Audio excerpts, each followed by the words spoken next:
hello, kitties. This is your ghoulie, the Crypt Keeper, and you're listening to Slasher Radio.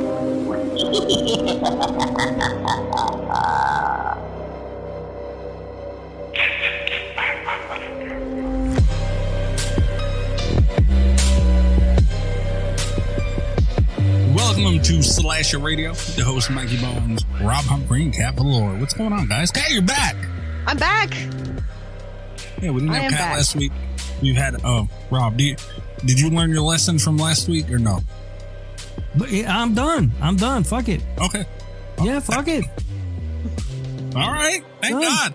Cat, did you guys, hear? You guys are going to miss it. In a week or so, you're going to be asking about it, and I'm going to be like, no, fuck it. Yeah, no, that's not going to happen. Kat, did you hear Rob, what he said last week with the butt nugget thing? Yes.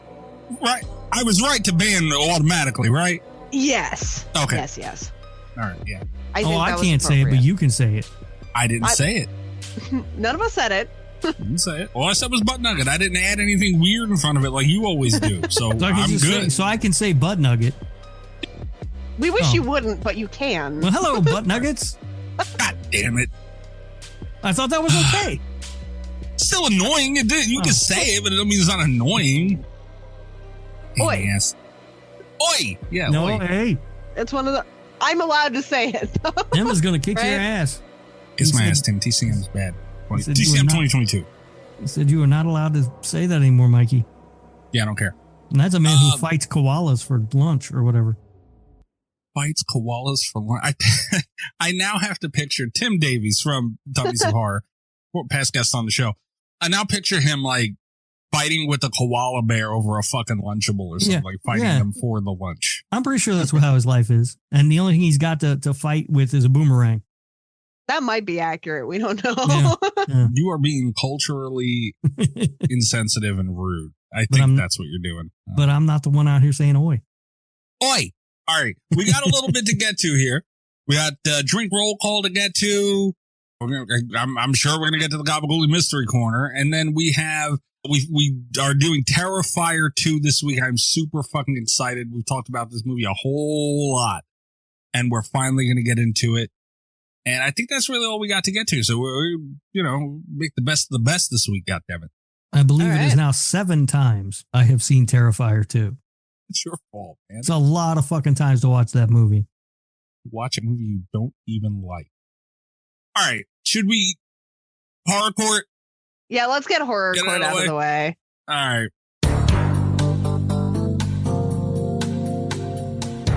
Cat, you know what you did. Yeah, do you want to present the evidence here? I just did. You know what you did, Cat. Right. The whole Gabagooli Mystery Corner segment last week was bleeped. Mm-hmm. So the whole segment. A lot of it, though. A lot of it was bleeped. So I went to, as we know, we talked about me being away. I was in St. Louis this past week with Mr. Cat's boyfriend at a work event. I forgot to take care of the Gabagooli Mystery Corner before I left. Usually I write a statement and send it in with a Gabagooli mystery meme from a listener. That didn't happen, and I woke up and rolled over, like I was already in bed, and there's just a whole stream of messages like, Cat, what the fuck? 2:00 in the morning, everybody's mad at me for Gabagooli Mystery Corner. What the fuck are you doing? Yeah, so I was as blindsided by the Mystery Corner last week as anybody. And honestly, we talked about this. You can listen to our Patreon episode. I had to do some research to even find out what the meme was that had gotten bleeped. My understanding, and then the episode came out, and I was surprised to hear the alleged origin of the mystery meme was from my merch booth. The best I can figure out is that somebody, perhaps a listener, broke in to the merch booth and was sending out unsolicited Gabagooli memes. But I also was attacked last week, I feel. Kind of. What we need to know, the first question that has to be answered, Kat, is are you indeed selling those shirts at your merch booth? I am not selling those shirts at my merch booth. I'll get you shut down if I find out. I'll fucking do it. Yeah. So yeah, that's where we're at. That's my evidence. That's my case, is that I was as confused as anyone. And you guys know, and we talked about this on the Patreon as well. It had been a submission. Like, I did find it in the extended folders. It was not in my Gabagooli mystery folder yet. Like, it was not one that had been transferred. And we're no strangers on this show. When we get the offensive Gabagooli submission, I always preface those. It's a conversation that we have off and sometimes on the podcast. We all remember the one really offensive one that we talked about for 4 weeks. Which was way less offensive than this, by the way. I definitely most offensive. This, I place honesty above all else. So even if it hurts my case a little bit, I will say there's a chance I would have sent this in, but it definitely would have been flagged. It would have been a conversation. There would have been some disclaimers about this particular meme. All right. Well, listening back to the episode last week and noticing Chris was very careful to not say you sent it to him. Yeah. Yeah. I was very quick to assume you had sent it to him because normally when you're out, you send things to one of the people who's going to be on the show. Yeah, and that is some liability on my part because I didn't do a statement or a Gabagooli mystery meme. We had further context because we had an interview, but I was going to be away for a week. There was a lot of back and forth about what the rest of the episode was going to be. Yeah. So usually I send the Gabagooli thing in with my statement. I ended up not writing a statement because I had no idea what the fucking episode was about. Yeah, I was going into the episode. I wasn't 100% certain. I was in Greg's live last week before we record the episode. I'm always in there on Saturday nights. Yeah. And he said, hey, what's your show about this week? And my answer was, I'm not 100% certain. I'm going to find out when I get there. Because there was a little bit of talk that what we're doing tonight was going to be the other part of last week's episode. Yeah. Yeah. But then Mikey was afraid I was going to be too mean to Terrifier. Yeah, but it was also the cat not being there was the biggest thing. Yeah. That stopped us from doing it. But yeah, there was a little bit of turmoil over the Gabagooli Mystery Corner last week, sure. But now I feel like we have to find Chris guilty. Yeah, and I want to also add damages onto this because, and this is something that, punitive damages onto this. I don't know. We've gone into punitive damages before. No, it was the first. Wow. These are extenuating circumstances. Yeah. I was at the convention with a friend of none other than Spencer Charnas, and guess who I recommended our podcast to? Oh. Huh? And then that same night, come to find out that my mystery corner had been bleeped. And I bet you that Spencer Charnas' friend is not listening to this episode of Slasher Radio. He might be because he doesn't know what the meme was. That's true. I mean, that's true. We were on cleanup patrol here. So I guarantee had he not been bleeped, he probably wouldn't have been. And we might have got reported to iTunes too. Who the hell knows what would happen? And also, poor Mr. Cat's boyfriend, because I woke up at 2:00 in the morning. I went to check the time. I saw all the messages. I'm messaging back Rob, and I'm in the group chat, and I'm searching up Italian memes. And Mr. Cat's boyfriend wakes up, and he's, "What are you doing? Is it time to get up?" And I'm like, "No, you don't understand. There's been a Gabagooli mystery crisis." It's like Gabagooli Gate. Son of a bitch just rolls over and goes back to sleep. He wasn't taking it seriously. Oh, no. Come on. Come on, Mr. Cat's boyfriend guy. When there's an emergency, it's all hands on deck, and you're part of this. Seriously, dude. I mean, what'll happen with the cattle. We'll break them out, the cattle prods now. In 6 months, you got some questions to answer, mister. All right. Wow. Just went back to sleep. Damn. But yeah, and then he was really confused the next day. Was there some kind of Italian meme situation? Did I have a weird dream or my life is it's in such a weird spot right now. I don't even know. But yeah, so I think that there should be damages. I am willing to open up an investigation into the breaking in of the merch booth, though. Yeah, might have to. We'll up security. We'll keep some cattle prods on us at all times.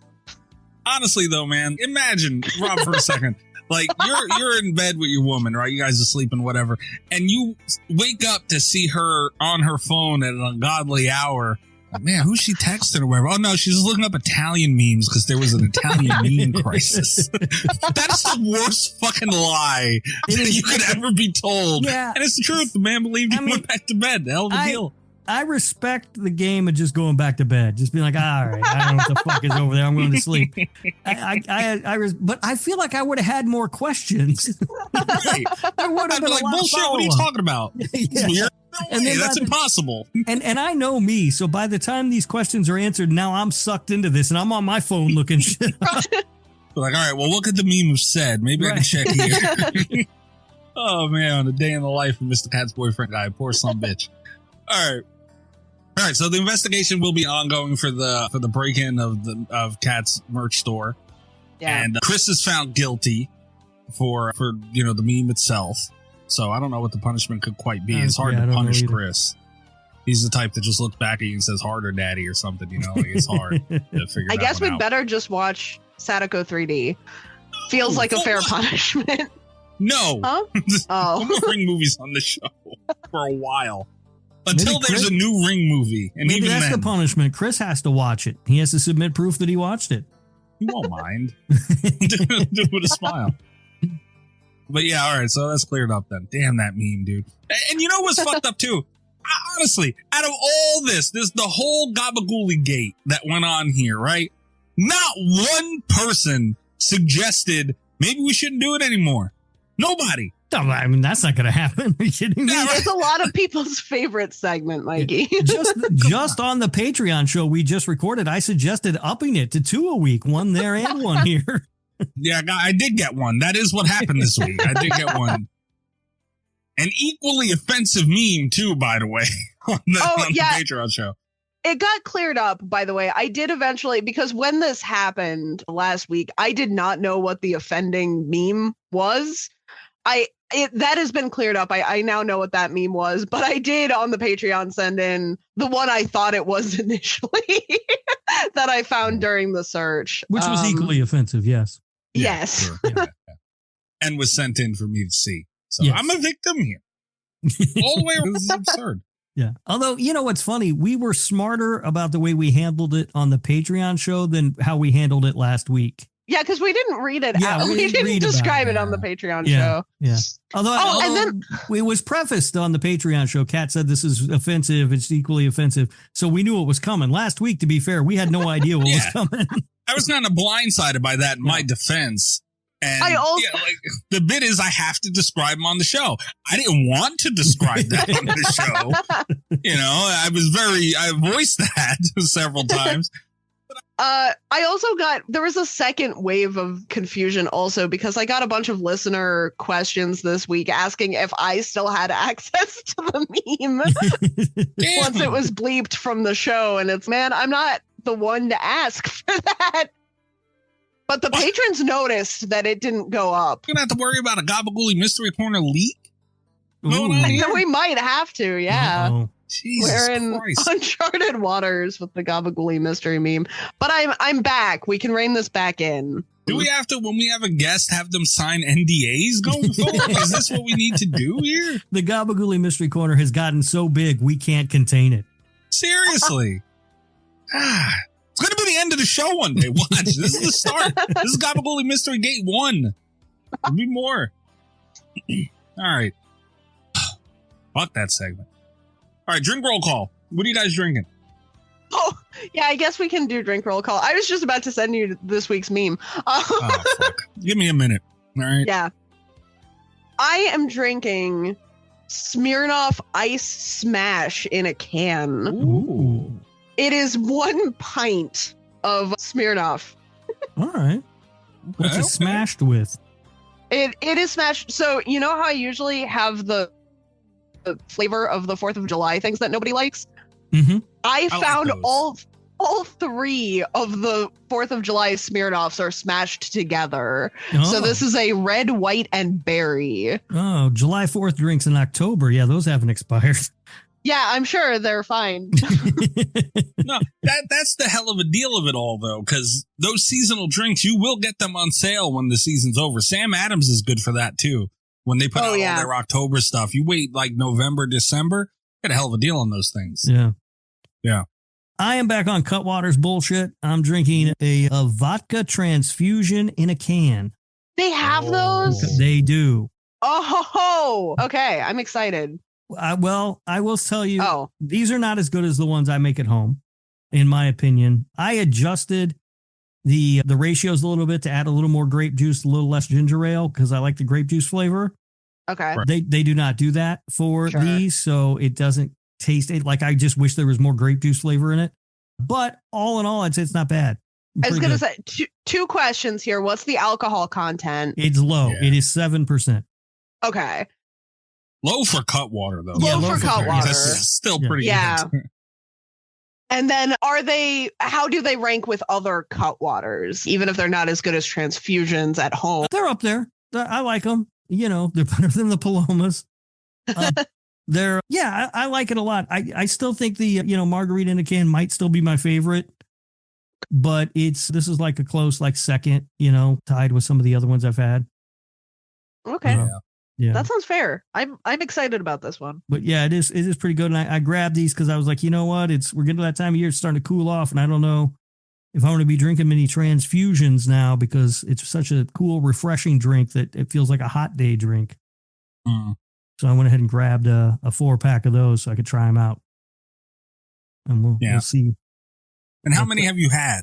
I'm still working on my first. I just opened one before we hopped on here. And I'm drinking it rather slowly, to be honest with you. As a Cutwater veteran. Yeah. We're not one of those rookies like, you're wussies. Yeah. Uh-huh. Yeah. But thumbs up for the vodka transfusion from Cutwater. I like it. Nice.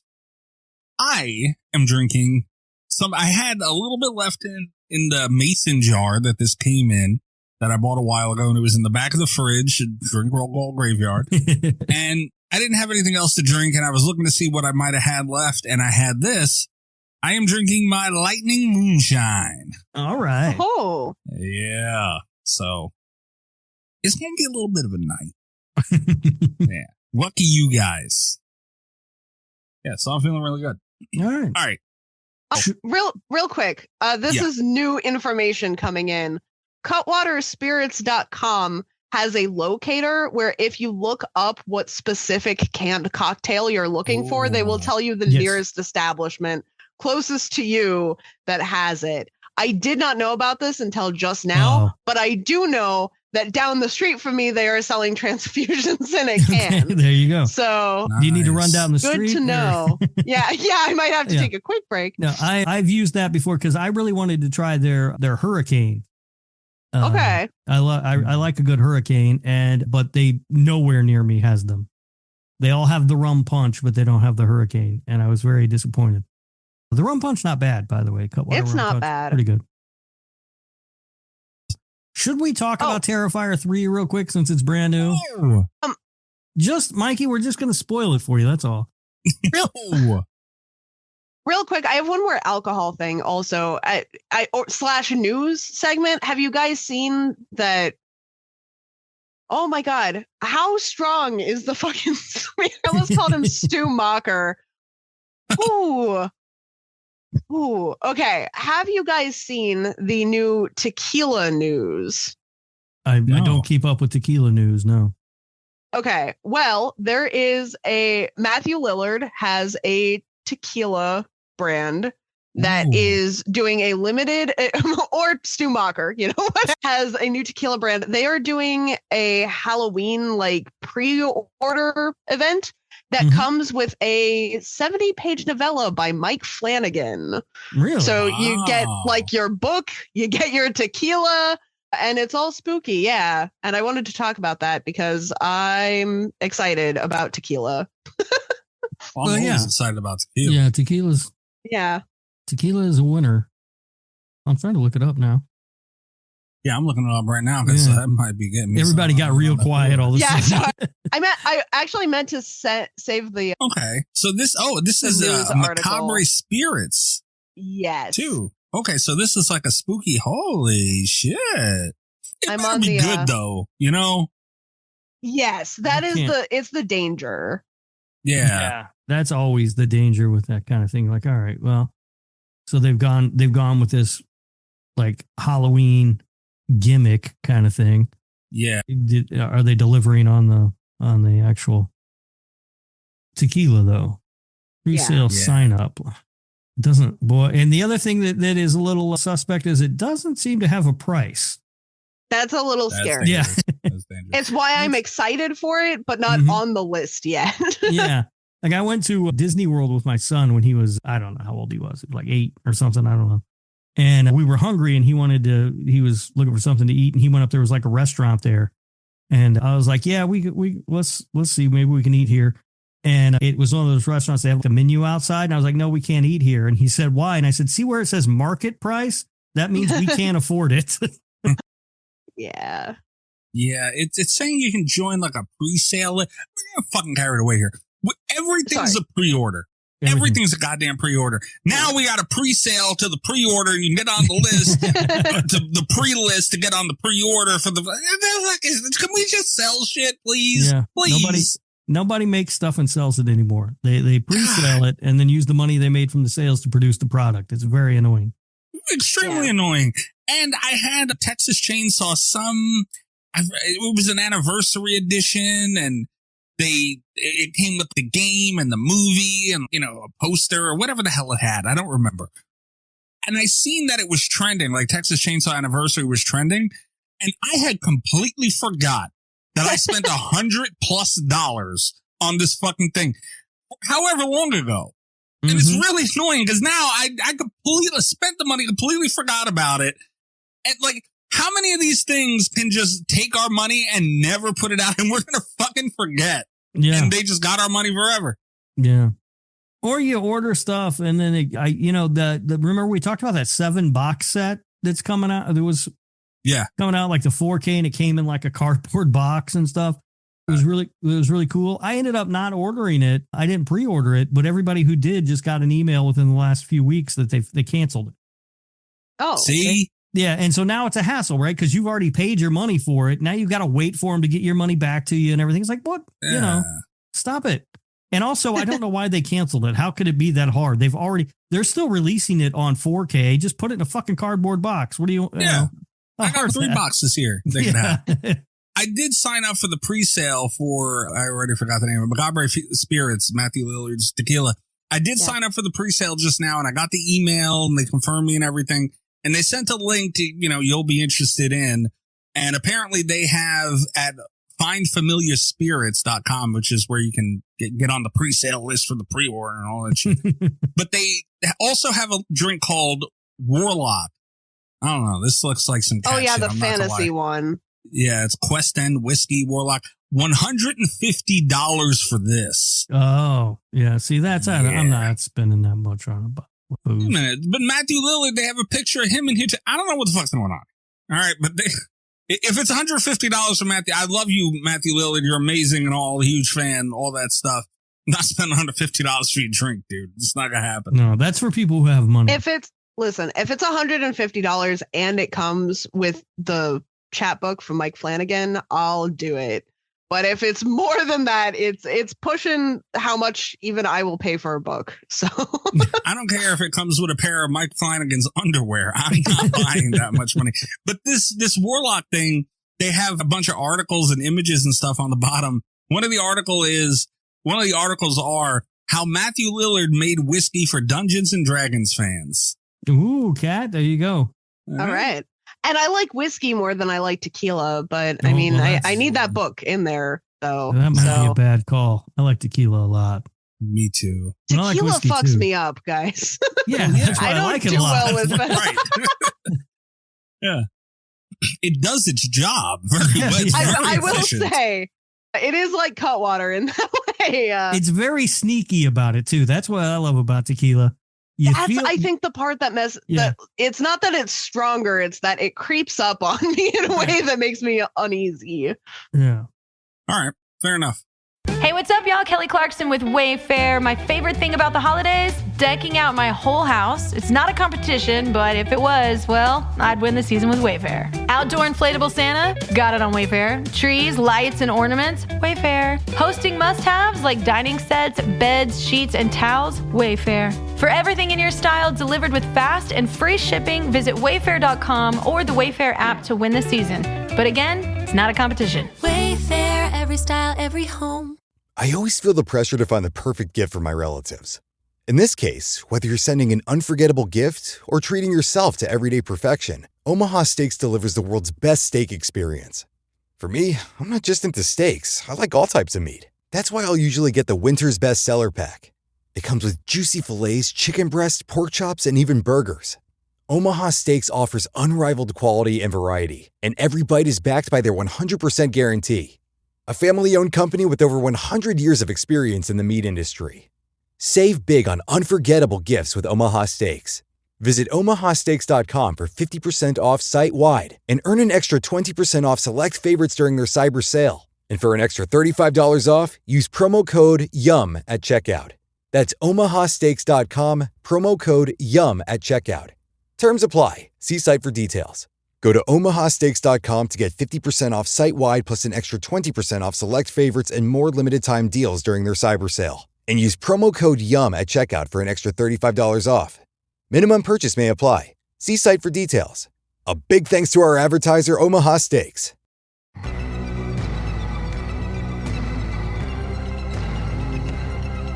All right, let's spoiler-free Terrifier 3. Yeah, quick. let's talk about it just All a right, little bit. spoiler-free, Mikey. Can I just say real quick that because I'm mad. You've talked about this movie since it was announced, and you still haven't seen it somehow, but... Yeah, I'm mad. I had tickets to go see it opening night. We've been extremely busy this week. Spencer Charnas from Ice Nine Kills we had on last week. Matthew Cote from Behavior, Dead by Daylight we had last week. All this shit had to be... scheduling all this, I completely forgot that everything was in 1 week. And I wasn't going to be able to get everything done and do it. And some other stuff happened. So I just wasn't able to see it on opening night, Thursday night. So I was like, all right, you know what? I'll go Friday. And then it was looking even dim for Friday. And the person I was going to go with, they were sick. And I said, all right, Saturday.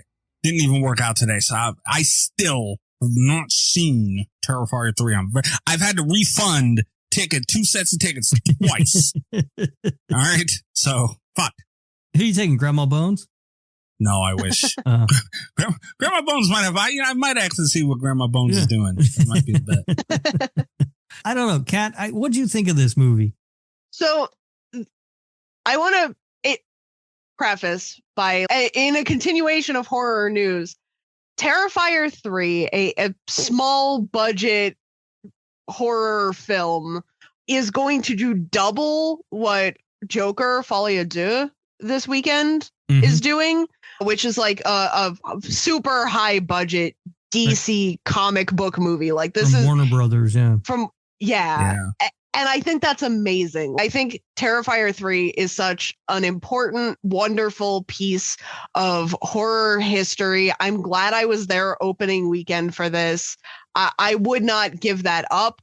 I was very proud of myself to be a part of that, especially because my theater was not doing so well for that. I was the only person there in the morning to see Terrifier 3.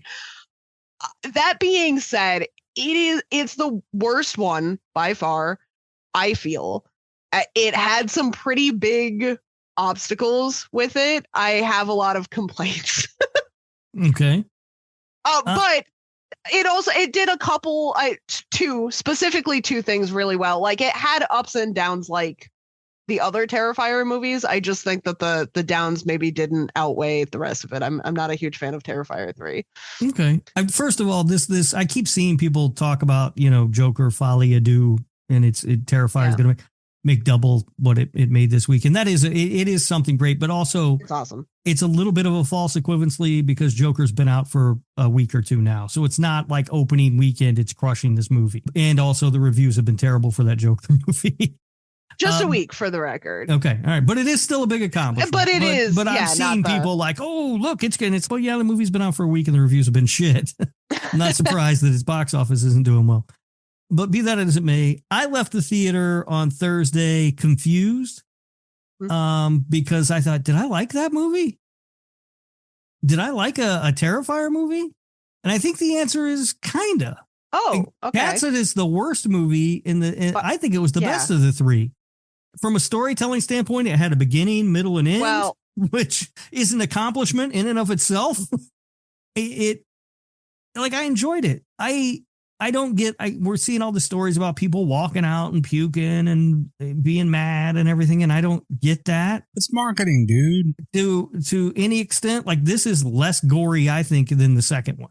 It's definitely, having just watched the second one again. Yeah. But that's neither here nor there for me. Like being the goriest, most violent, most, disgusting movie is not a selling point for me. Like I'll watch it if it's good, but it's not. I'm not looking for that. You'll watch it 7 times, even if you don't think it's good. Yeah. But I thought like we got sort of some answers, not a lot, but sort of some, sort of like maybe half answers or something. So I didn't mind it. Like I was like, all right, that was decent. I'm not gonna, if I off the top of my head, Portnoy for this would be like a 5.4. All right, it's not high for you. It's not off the charts best movie of the year for me by any stretch. But, decent. Like I was all right. And I don't think any of the other two are. But I did have some problems as well, Kat. My biggest problems were some of the character choices they made, which I can't get into because it's spoiler stuff. But there were some character choices that they made in this movie that I did not like. There were some character choices and directing choices. My biggest problem, I'll just come out and say it, is the chronology of the film, I think is insane. Terrifier, which has always been a pretty straightforward, you can't really call it straightforward because as we're about to get into with Terrifier 2, there have been like dream sequences and a lot of abstract symbolism.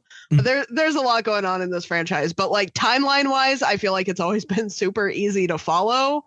And I don't want to say that Terrifier 3 was confusing because it wasn't exactly, but it was, they made choices with the way that they presented the story. All right. Do you have just an off the top of your head, not locked in, like Portnoy wise, what area would you be?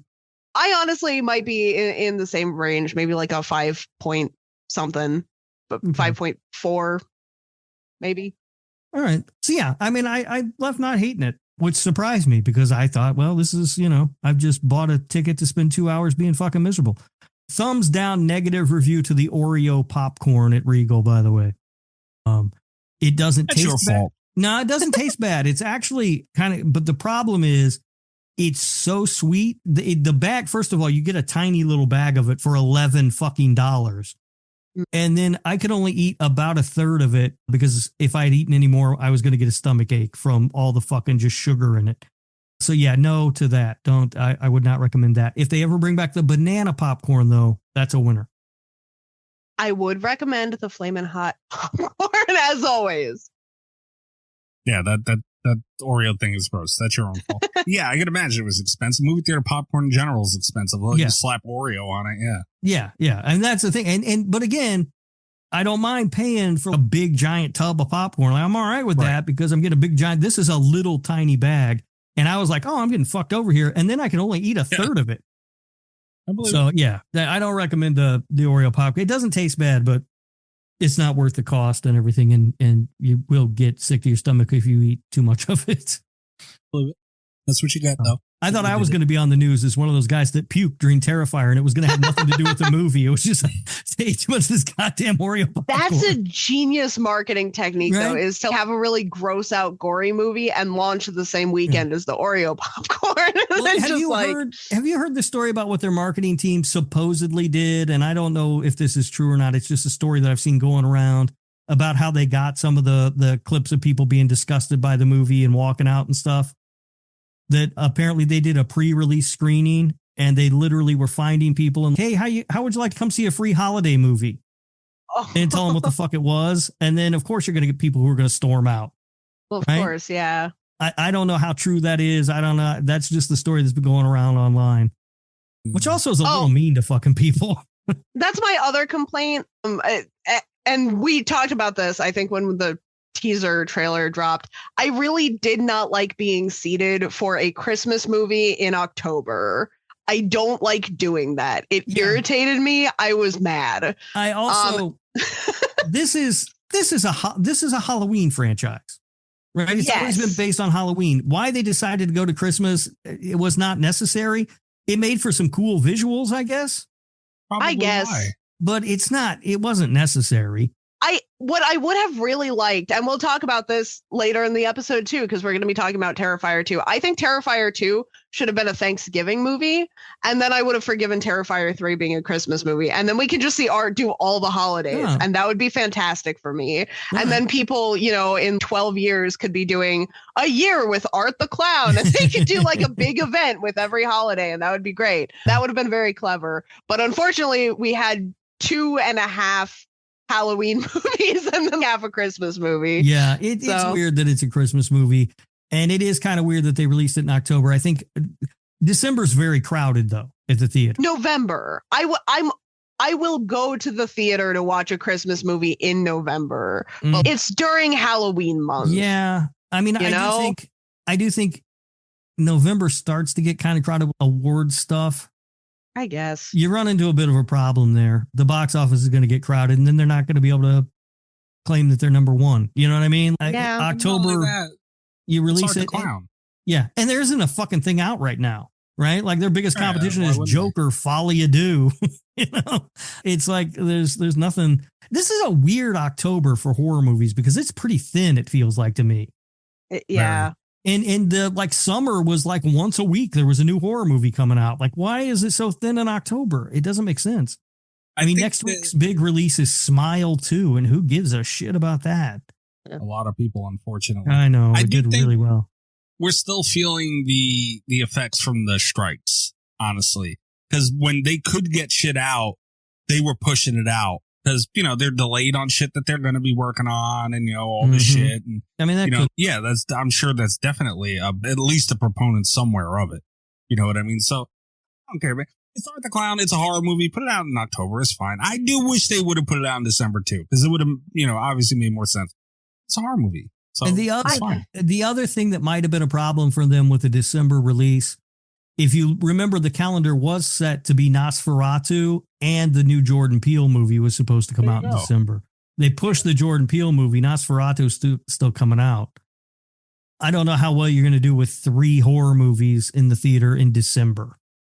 But if it had come out the first week of I don't know. It's just something that bothered me because I don't like. It is kind of weird to be watching a fucking Christmas movie in October. I get it.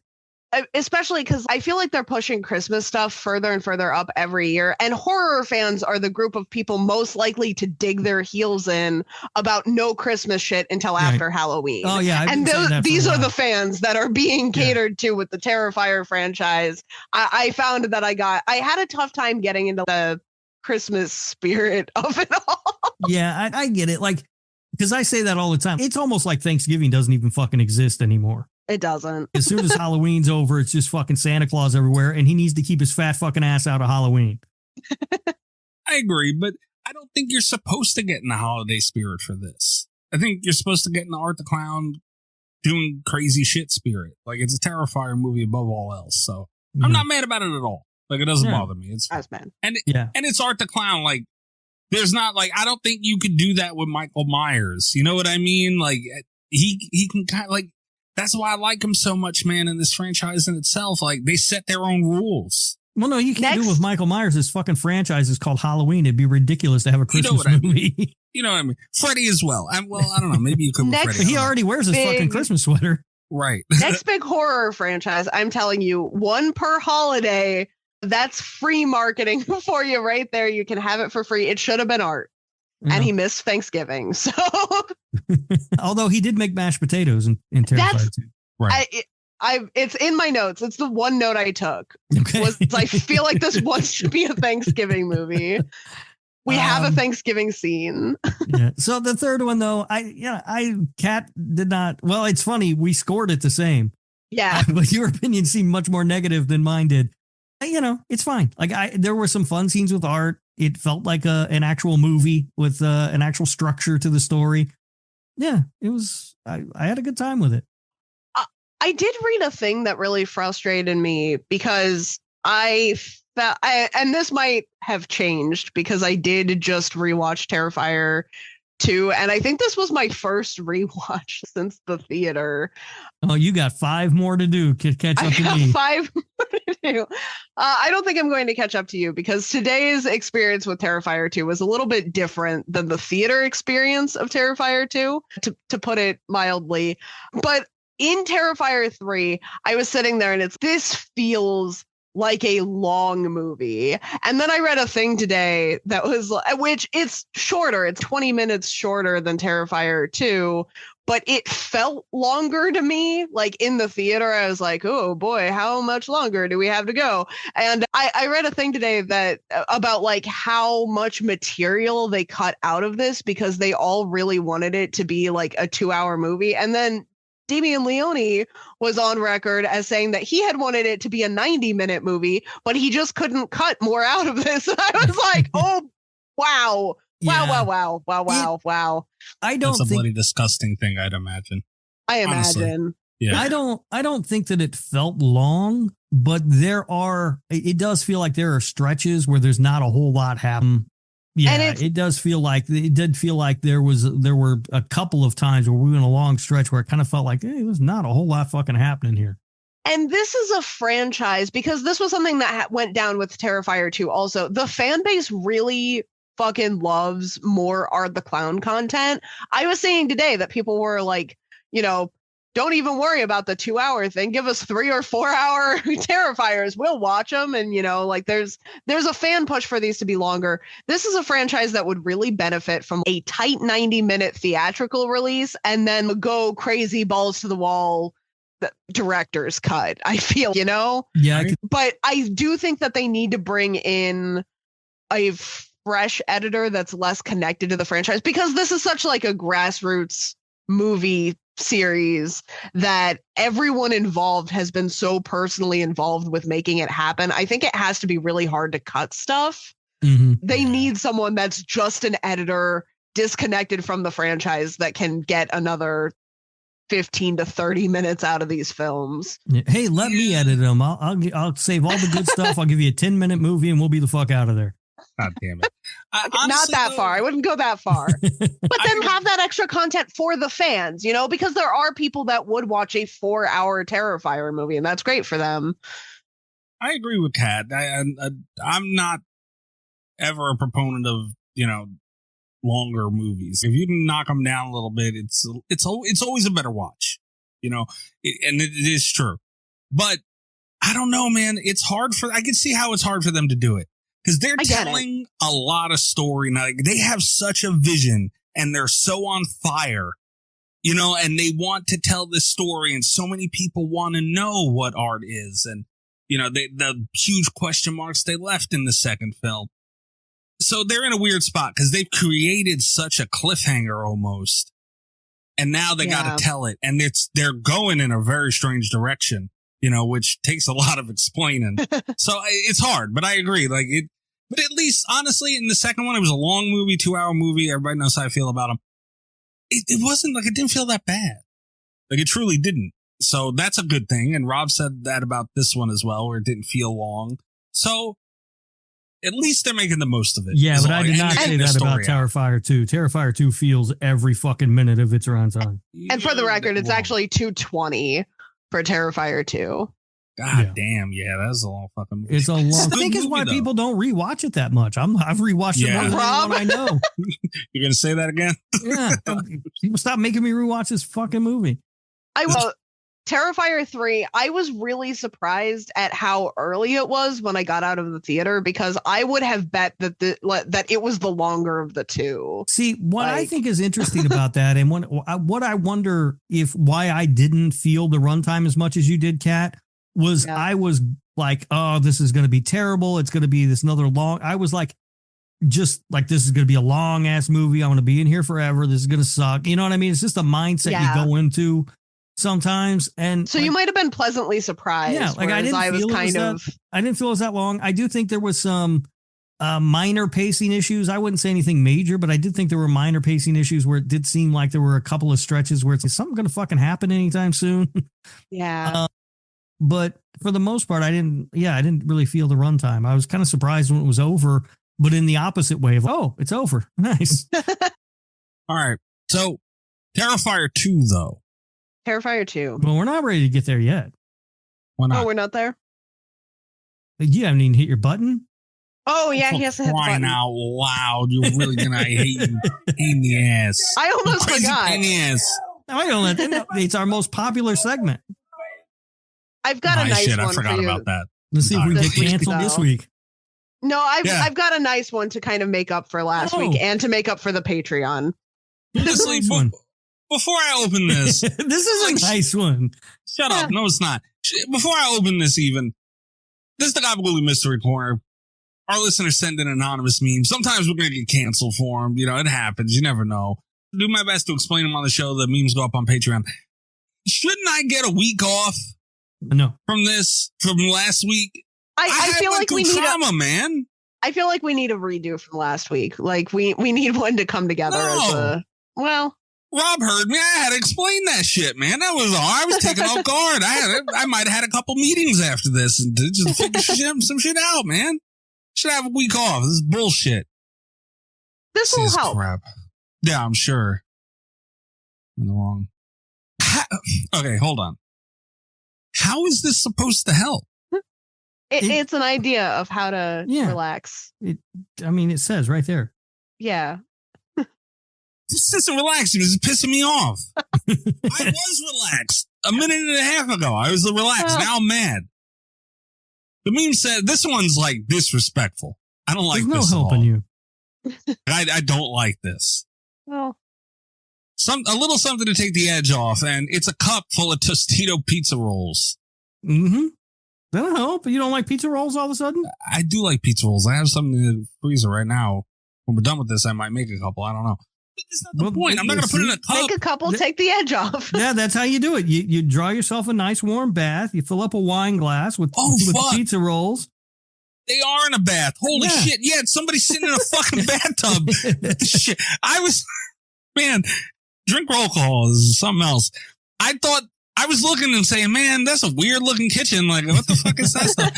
And I kept looking at the damn cup of Tostito pizza rolls, Yeah. getting mad again, and I didn't even realize someone's sitting in a tub with a Yeah. cup full of Tostito pizza rolls. That's how you do it, man. You just relax. Make yourself a nice bubble bath. Fill up a wine glass with pizza rolls, and then you take They the don't edge even off. have bubbles, though. So they didn't even fucking do this right. That is a loss. Yeah, they need the bubbles. So fuck them. They didn't even do it right. And I'm triple mad because that's a really nice tub. I wish I had that tub. Look at that tub, dude. I didn't even realize it was a tub. It looks like a fucking table. All right, yeah, fuck this me, man. This one's disrespectful. We got to stop doing this. We went through last week. It's not And I as was just into disrespectful this. as last week. Somehow it is, kind of. To I me, don't think that's true. cup full of Tostito pizza rolls and one of the nicest tubs I've ever seen. Like, why? I don't want this. I don't want any of this. What's so disrespectful about that? It's saying Italian people have nice bathtubs. No, it's not. I do wish I had that tub, though. How nice would it be to get like one of those bath bombs and some bubbles? What are you talking? I don't know. And a cup of pizza rolls. No. It's That not would be like nice. bath bomb, Mikey. Good Lord. What? It changes the color of the water. Who cares? You ever get like a red one? You can pee in there to change the color of the water, too. I'm not going to. What's wrong? You don't pee in the tub. I don't know, Jeez. dude. I haven't taken a bath since I was like 7. What are you talking I about? haven't taken a bath in a bomb? long time, but someone got me bath bombs for Christmas or something. And I was standing in the bathroom about to get in the shower. I went, let me see what it does. So I mostly took a shower and then I let it fill with water and I sat there and it was nice, man.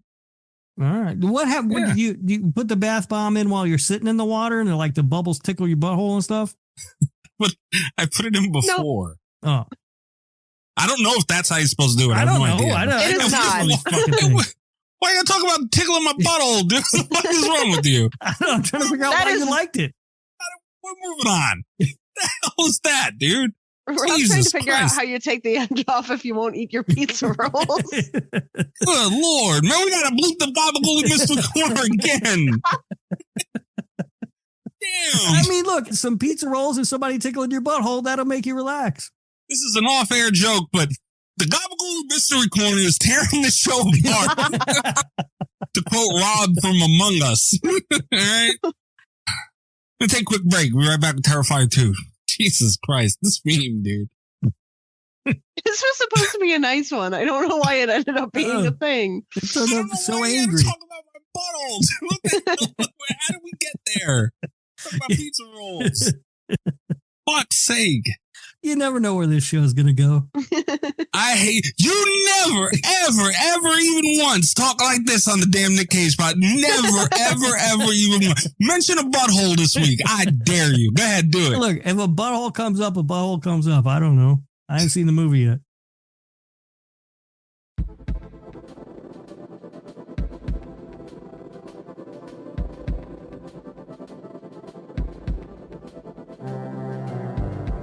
All right. Terrifier 2. Does anybody want to start with the opening statement? Do you want me to go? How are we doing this? Yeah, you should go. Okay. I've really wanted to talk about this movie. And before we go any further even, Darth Gregor on TikTok, at Darth Gregor. There it is. Yeah. I don't want to hear it about you not being on this episode.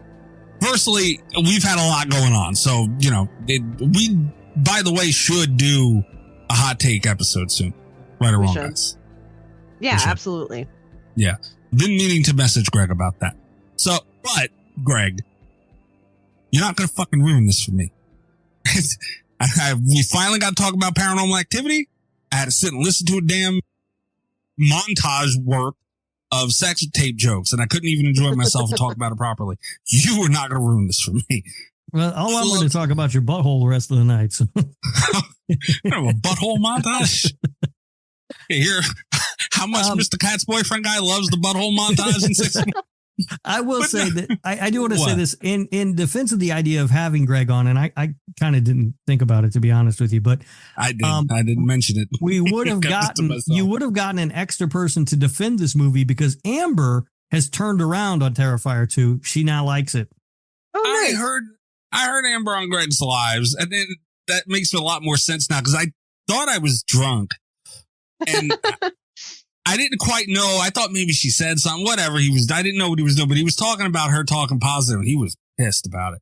Yeah, but still, no. Greg outweighs everything. Although, and that just because that is true, she probably did say something nice about it. Doesn't mean you weren't drunk. Oh yeah, I was drunk. Yeah, no, I was. Was I Amber likes Terrifier 2 drunk was the question. But no, dude, this movie. Thank you. This movie is incredible. It's a great film. Does it have problems? Is it perfect? Ton of problems. Far from perfect. But I don't give a fuck because the movie was really good. And like we were talking about earlier, maybe it was on the Patreon or Easter egg, I don't remember, but it came up.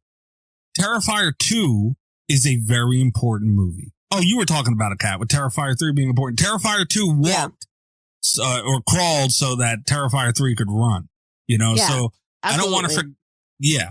So I don't want to forget. And Terrifier 3 ran with it 1,000,000% more than Terrifier 2 did. Sure. But still, this movie was very important, man. The fact that we're getting movies like that back in the theaters, like, I know I've said what I've said about Bloody Disgusting in the past, but dude, honestly, bravo for them doing that in all seriousness. But I don't know how anyone could not like this movie. Art the Clown is now an icon. And I remember right after Terrifier 2 came out, Rob, that came up in some article and we talked about it and you were like, oh, you're just excited about the movie. Here we are, another film. Everything I've seen so far, it looks really good. And we've seen him in the Ice Nine Kills video. Dude, Art is an icon now. Right or wrong? New age. So it's an interesting debate because I know that he has become big in the horror world. I know that he is now in Spirit Halloween. I know you can get the Art Funko Pop. There are a lot of I got indications that he has reached that status, but also I don't know how much of that is just in the horror world bubble. I don't know if my mother knows who Art the Clown is. Dude, your boss asked you if he should see a Terrifier movie. He did, and he watched them both. He actually liked them both better than I did. I don't think I don't know if he saw the third one yet, but he's a lot closer there, though. You got to admit, he's definitely getting there.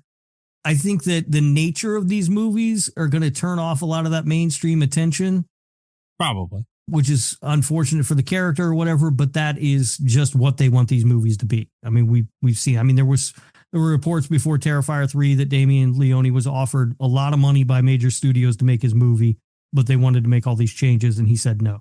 And good for him, bro. Tip of the cap to him. That is amazing, because I would take the money and run. And Leone, by the way, I mean, anyone that is like top of list right now, I would love to talk to on this show. Yeah. Yeah. He's near the top. Yes, I struggle calling Art a horror icon. He's definitely, if he's not there already, and he might very well be, if he's not, he's definitely headed in that direction. But yeah, I struggle with like how much mainstream sort of notice does Art really have? Because you can see him in Spirit Halloween, but how mainstream is Spirit Halloween really? Dude, mainstream enough, man. I don't know. I think he's there already. He's on the lowest. He's on entry level of it. Entry level, bottom floor, but he's there, man. He's there. Right. He's waiting in the elevator. Yeah. All right. And you know what? Maybe I'm wrong. Maybe he has more mainstream exposure than I think he does. Either way, be honest about this movie and be nice. This movie's bad. It's a bad movie. Feel like you're asking two different things from him. Yeah, it's not gonna. I mean, this is a bad movie. It's full of flaws. It's too goddamn long. The story doesn't make any sense. Even after seeing the third one, which was supposed to answer questions, people told me, I still feel like the second one doesn't make any sense. It just has too many problems to be a good movie. List of things I like about this movie. I like the performances. In the list. That's a performance. Kind of done. It looks better than Terrifier. Not even kills. I don't know if that is an extension of Damien Leone be improving as a director or filmmaker, or if it's just because he had more money. You know what I mean? Or it could be a combination of both. Yeah, I don't know. But it does look better than Terrifier, which you couldn't see. But it's still a bad movie. Like, the story just is fundamentally not there. The story, they're building it though. But they still haven't paid it off. I already saw the next movie and they're not paying anything off. They're just building stuff and not paying anything off. And also, whether they're building story for future installments of this franchise or not, doesn't make this a good movie. You know what I mean? When you judge a movie, you have to judge it as its own thing. And this is not a good movie. The overall arching, by the time this is done, and I don't know when or how many of these movies, I know Damien Leone signed on, or said he's doing Terrifier 4. I don't know if he's going beyond that. That's the whole thing, but I bet he does. Well, the article that I read was that he had always planned this to be a trilogy. But really the first part of his planned trilogy was Terrifier 2. He said Terrifier was more sort of a proof of concept that he could make the movie. And then he was starting the trilogy that he had planned out. So, and he is a guy of, as we've seen, Principal, who didn't take a bunch of money from studios to make the movie because they wouldn't let him do it his way. So I think 3, 4, and 5 might be it for him. Now, what happens after that, I don't know. If he goes the John Carpenter route and just lets anybody make fucking Terrifier movies that wants to. I don't think he would. And look, I don't blame him. I take that to fucking, I don't blame John Carpenter. Get the fucking money. But regardless of how that all turns out, that still doesn't make this individual piece of that good. Let's say you got Terrifier 2 I talked about how meaningful it was to be a part of the horror moment that is the Terrifier franchise. That started with Terrifier 2. I was there for the one showing that was supposed to be just the limited weekend. I went to see it a second time when it got extended because it was selling so well in theaters. It's a really cool thing to be a part of. And being in Terrifier 2 in the theater, it was one of the most incredible theater experiences of my life. I think even having just seen the third one, Terrifier 2 remains the goriest film I've ever seen in a theater. It's such a great like culture, I think, around the Terrifier movies that it is kind of hard not to let that seep into the enjoyment of the film. Having seen it not in a theater for the first time today, it is really easy. There are a lot of flaws. I have a lot of problems with this movie. Sure. More so, I think, than I did coming out of the theater, because there was so much hype. Like, it felt like such an event, to go see this. But it's fun. There are also things I really like about it. That in summary, like, obviously we're having a discussion about this movie. I'll come back around to some of these points, but like the performances are really good. I actually will say, I think one thing that Terrifier 3 expands on is the special effects. Like, watching them back to back, I feel like 3, they really found what their look is for the practical effects and nail it more consistently. But I like that in Terrifier 2, in the lead up to that, they're taking wild swings, they're just like seeing what they can do. And even though I don't think it's as consistently good, I really appreciate the hell out of the practical effects in Terrifier 2. They're incredible. Like, they go for it every time, and I think that's awesome. Even though that's the one point, because I felt like I was a lot kinder to Terrifier 2 in a lot of ways, because I just was following one that I don't like as much. So there were a lot of things that felt really more impressive. The one thing that I don't think has held up quite as well as those practical effects, but even still, I think they're awesome. And the story might be overly ambitious in Terrifier 2. It's sure. Where a lot of my complaints come from. I don't even dislike the premise of what they're trying to do. The execution falters, but there's a lot of interesting stuff going on here, and it's a very interesting movie. All right, well, let's talk about the kills a little bit. Because, Kat, I disagree. Okay. I half disagree. Because, they went balls to the wall. They go for it. 1,000,000%. And I look at it as they looked really good every time on one scale or another.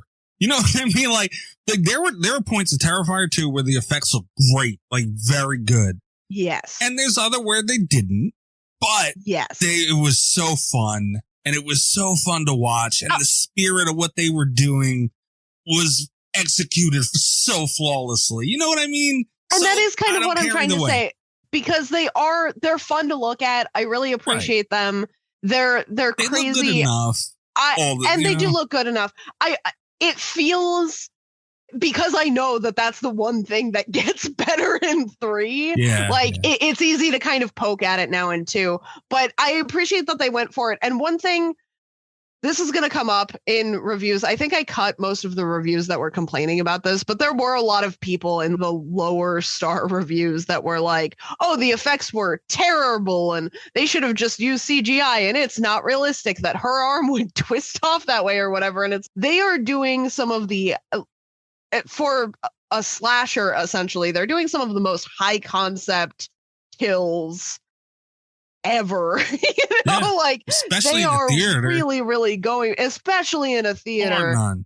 And I think with that, a lot of people were calling the practical effects unrealistic because their suspension of disbelief was broken in the kill. Sure. And I think when we've got like the killer demon clown torturing all of these people to death, you just kind of have to go with it, Yeah. None of my issues with the effects were about the believability of the kill, I'm along for the ride. Horror movie, man. But leave it alone. Why do you not want them to do that? That is part of the problem with a lot of horror movies nowadays, man. And they're missing this. That's why we're trying to get it back. Rob, come on. Give it to the kills. You listed just performances. Give it to the kills, man. So I find that the Terrifier, especially 1 and 2, these movies seem to rest on one kill that I find interesting, and the rest I think are just okay. I don't have strong feelings about the effects one way or another. I think people overpraise the effects in this movie. They're crazy. I think they're fine. I don't have a problem with them either. I don't think they're bad. I hear people talk about the effects in these movies like it's fucking John Carpenter's The Thing or something. They're not that. They're just not that. You know, they don't wow me. I think they're fine though for what they are and the amount of money they had and stuff. You know, they're passable. You can't compare The Thing to a movie like this. What's wrong with you, man? Well, you can't, then don't talk about the groundbreaking effects like people carry on about. Like, they use them differently, like Friday the 13th style. People on Friday, what's the problem? Yeah, I think the original Friday the 13th in 1980 had effects that are comparable to what they have in these movies. Oh, come on. And they're man. fine. Can I tell you this shit, man? Yeah. We're gonna lie, Rob. These effects are fine. They're not, there's nothing wrong with them. I do think maybe a better comparison, and you're going to throw this right back in my face because it's also like an 80s thing. But I think of this as more of an Evil Dead 2 scenario where it's like they're very stylized. Okay. You know, and that's part of the charm. That's fine. I'm just not going to rave about how great they are.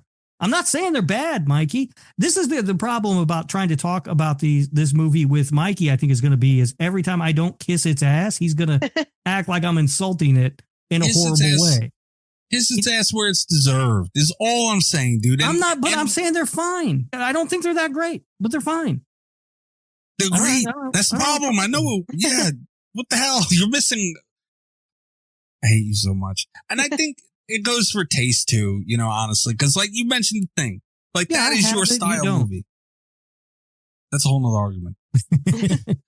Of course, it's a different style movie, and Carpenter had a lot of budget and everything. I get it, but people go on and on and on about how great the effects are in these movies, and I'm watching the movies. I just don't see it. They're fine.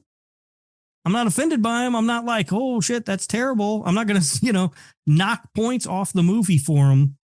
Because of the way the effects look. That is the least of my fucking problems with this movie. Rob hates fun. Here we are. Rob hates fun, dude. But that's all the shit that you put over. That is part of the problem with this movie is that I don't think it's fun. I think it's too long and it's kind of boring. Right. I was going to get on your case about that, but you did already kind of give this a pass.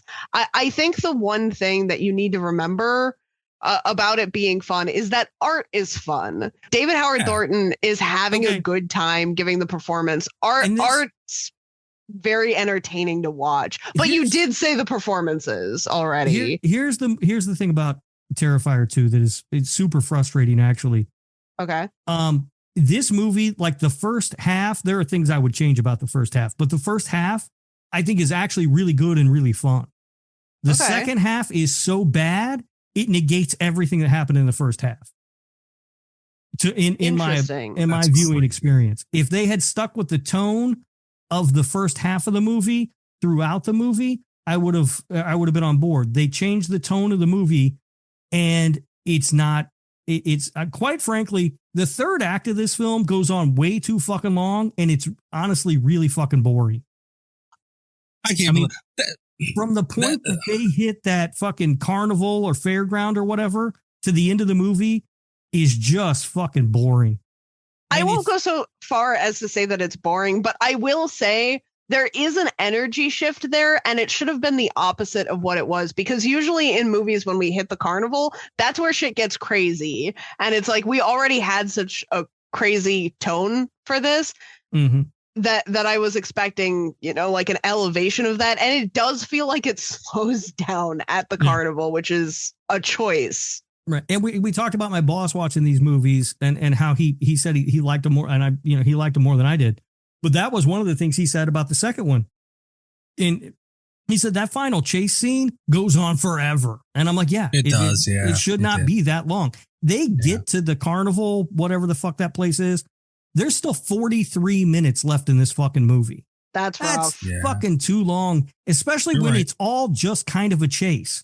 And then anything else that happens that's not chase doesn't make sense. Like Sienna gets stabbed and the stab wound starts glowing and the fucking sword starts glowing. What the fuck is going on? She's in an aquarium for some fucking reason. Like, it's going to be really hard to talk about this without Terrifier 3 spoilers. Because Terrifier 3, it's fine.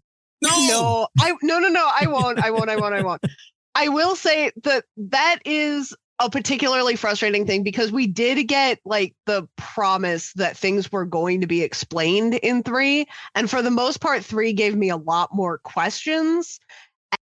But I do kind of feel like I almost feel like the stab wound thing I can forgive just because it was one thing that I felt had some kind of resolution in 3. There were a lot of things in 2 that I still am more confused by today than I was when I came out of the theater for 2, you know? I get that. But again, looking at just Terrifier 2, it doesn't work for this movie. It doesn't make any fucking sense.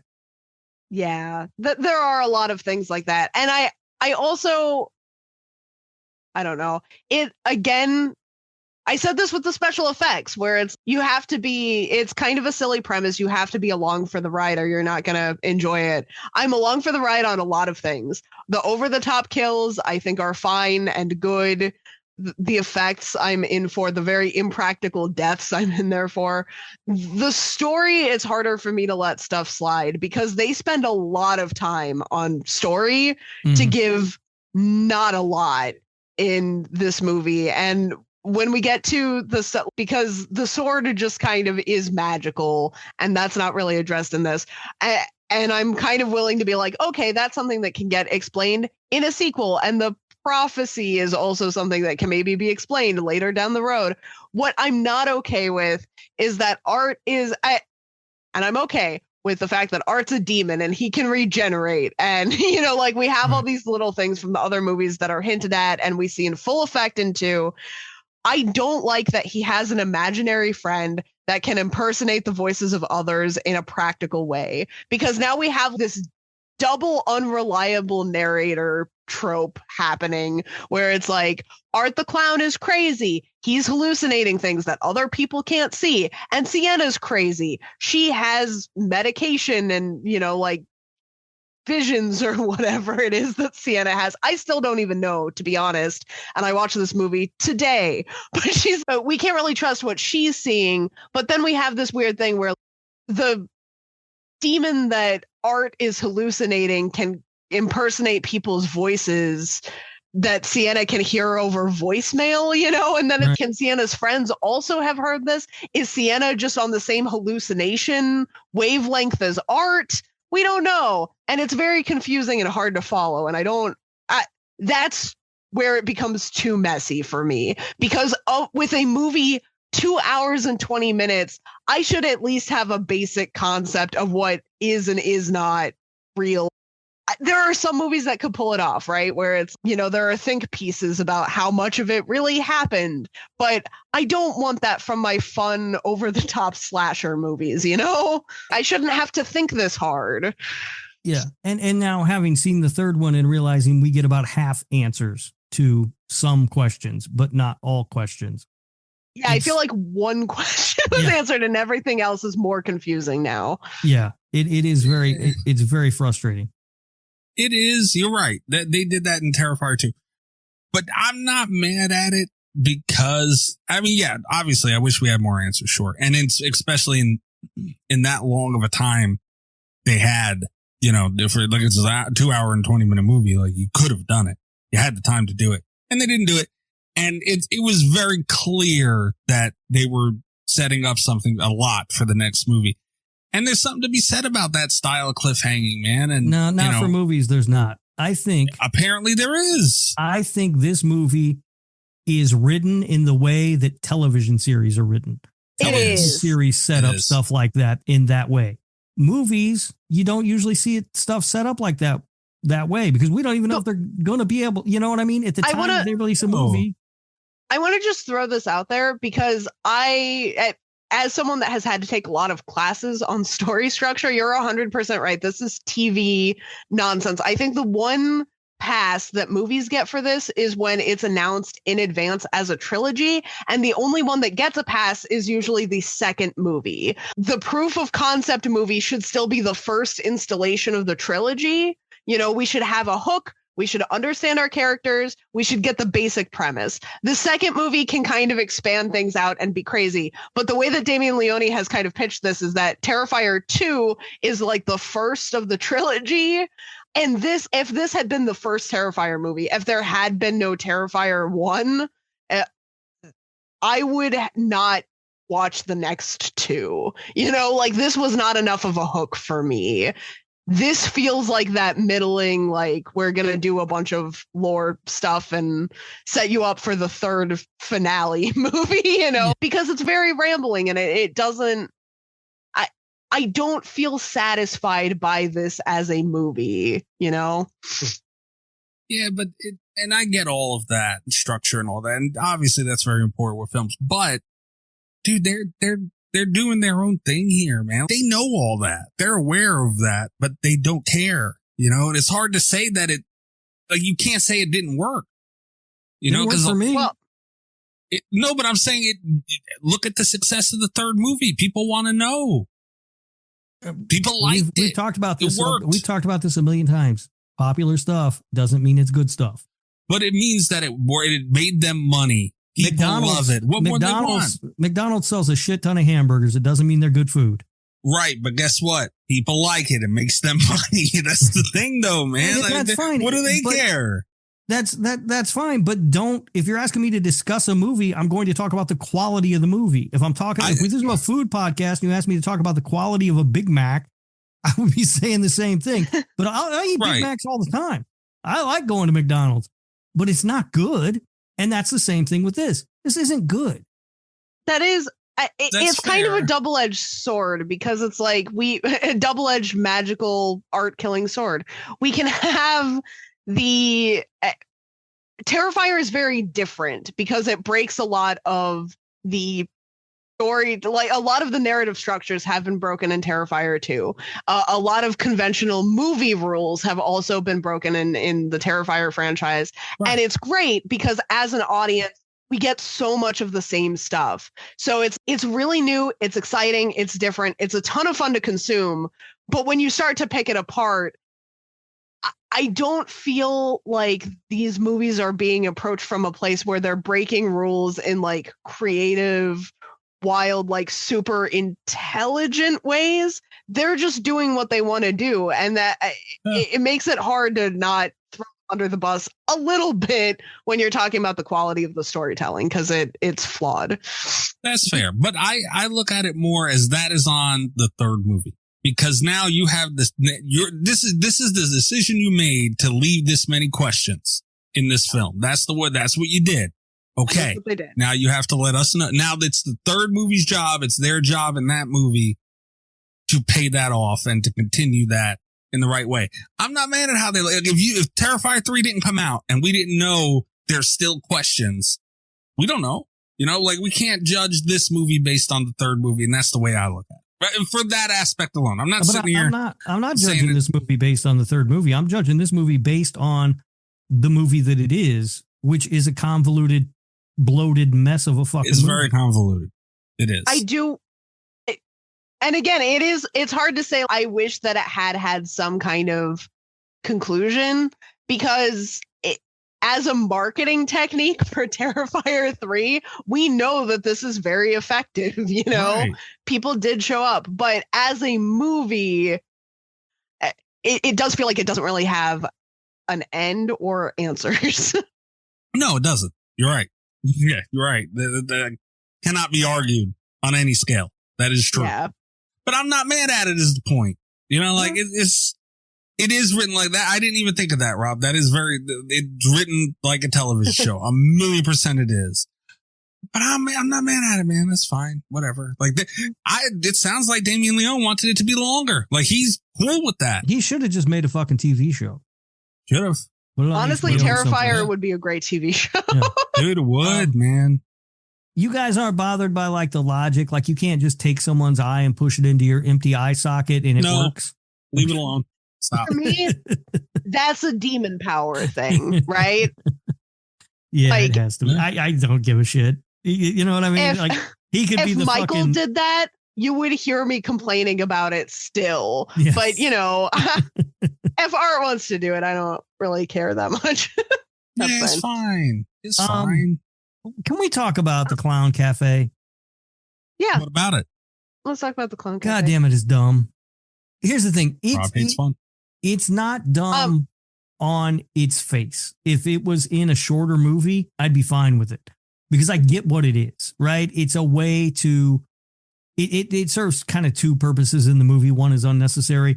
One is it's to up the body count and to give us some kills in that spot, right? Sure. We see that in slasher movies all the time. Don't have a problem with them. It's fine.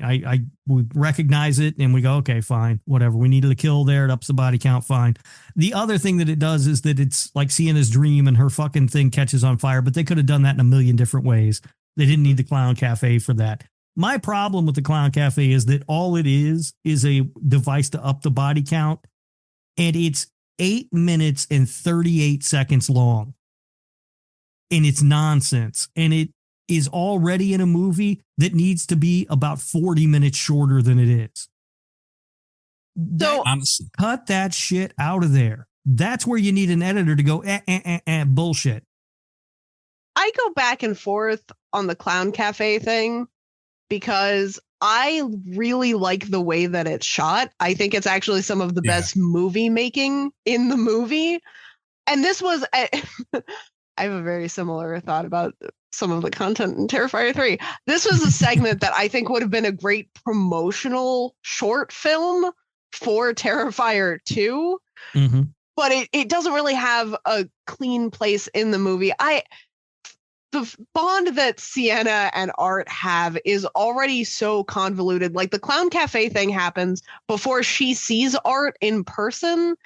And it's frustrating because now she's also having these psychic visions where Art can kill children in this like whimsical third party dreamscape and also catch her room on fire. And that's just, it's so convoluted on a story that I already don't understand with those two. And that's how it kicks off the adversarial relationship between Sienna and Art, which is just insane to me. That's such a dumb way to introduce that conflict. Yeah. I believe that. That's like bad storytelling. On the other hand, it's cool. It looks cool. I love the idea of using it as a promotional short or something because it does look cool. And it does. But it's just, again, this movie is way too fucking long. And I don't need an almost 10-minute segment that doesn't do anything for the narrative. And also, I really just hate the idea that Art is killing people in random. I hate that he has random Freddy Krueger powers specifically for Sienna and that the fire can travel from dreams to reality. The fire plot in this, and then the dialogue is messy in the whole movie, like all the way through start to finish. It's kind of messy dialogue, but I think one of the worst standout moments for this is also in the fire. I really hated the fire as a plot device. Like it took up so much time and it added so little to the movie. Yeah. And one of the things, like she's going to school the next day and she gets grossed out by the Art interview, which could have been how she heard about Art. Like, that would have been fine for me, but she's trying to like kind of use the fire as a thing for why she got grossed out about Art, you know, and I didn't sleep because there was a fire in my room. And then after she's already blamed, like she assumes the responsibility to her friends. I think I left a candle, even though we know she doesn't think that. And then later, when the friend is like trying to talk reason into her, because the friend understandably is confused. You think the clown is real because of a dream you had? And she's, well, how else would you explain the fire? The friend has a really logical explanation. She's, you know, your body probably felt the fire and then you had a bad dream that, you know, backed it up. And Sienna's, well, then how did the fire start? Damn it, Sienna.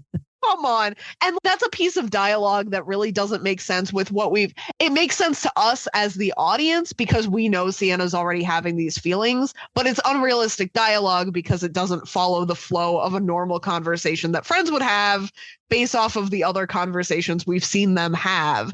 And that's just kind of clumsy writing. I think the fire scene was really bad. And it sucks that the Clown Cafe is so cool, you know? Yeah. because it makes no sense and is bad. Yeah, and it could have cut 8 minutes and 38 seconds off this fucking bloated runtime.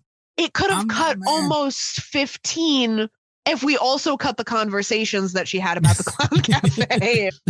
I'm not mad about it, man. Look, I understand the Clown Cafe lingered. And I admit that it's a little long, and the word lingered is perfect for it, because I don't know, man, I felt like that was kind of the vibe they were going for. It was supposed to be awkward. It was supposed to last too long. And I don't know, dude, like it set a mood and it set a tone. And I think they were able to achieve kind of what they were going for there. Like, it was creepy, and then it was weird, and then it was awkward, and it hit those stages of it. Okay. I swear any minute I'm going to quit complaining about the Clown Cafe. Most of my complaints were in that segment, though. My other big thing with it is that the clown vibe is so prominent in art, and he's like such an improvisational horror villain, right? He just picks up, and that's something I actually really love about this movie in particular, is that we see him just picking up stuff off the street and the coroner's table and just tossing it in his bag to use later, you know? I think it's a fun vibe for a slasher to have. It really bothers me that in the dream sequence where anything is possible, that's where we get the gun shootout.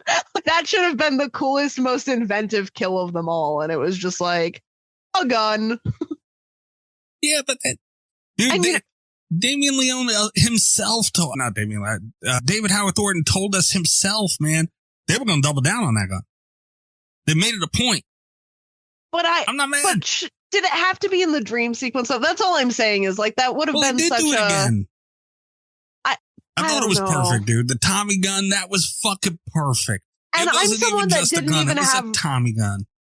I didn't have Rob's issue in the first Terrifier with the gun and that, because it's like art uses what's ever on hand. But in a dream, anything could be on hand. It could have been anything. That's what he wanted. This argument that art uses whatever's on hand he brought that gun with him. That's, I think, my biggest. If somebody had a gun and they dropped it and he picked it up, I wouldn't have liked it, but I wouldn't have had a big an issue with it. But he brought it with him. He brought everything. He's got a big black bag of shit, a bag of shit.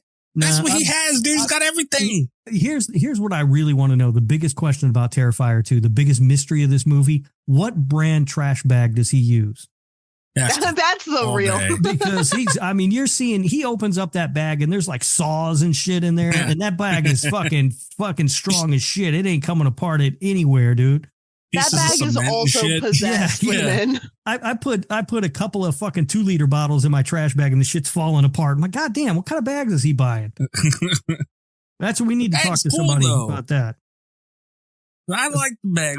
I like everything about him, bro. Bag's fine. The bag is he's fine. got like it's perfect. Like, he's got a Santa's sack, and it's a fucking black trash bag. Like, it's so perfect. And by the way, in the middle of all, you pissed me off so bad, I got a new button.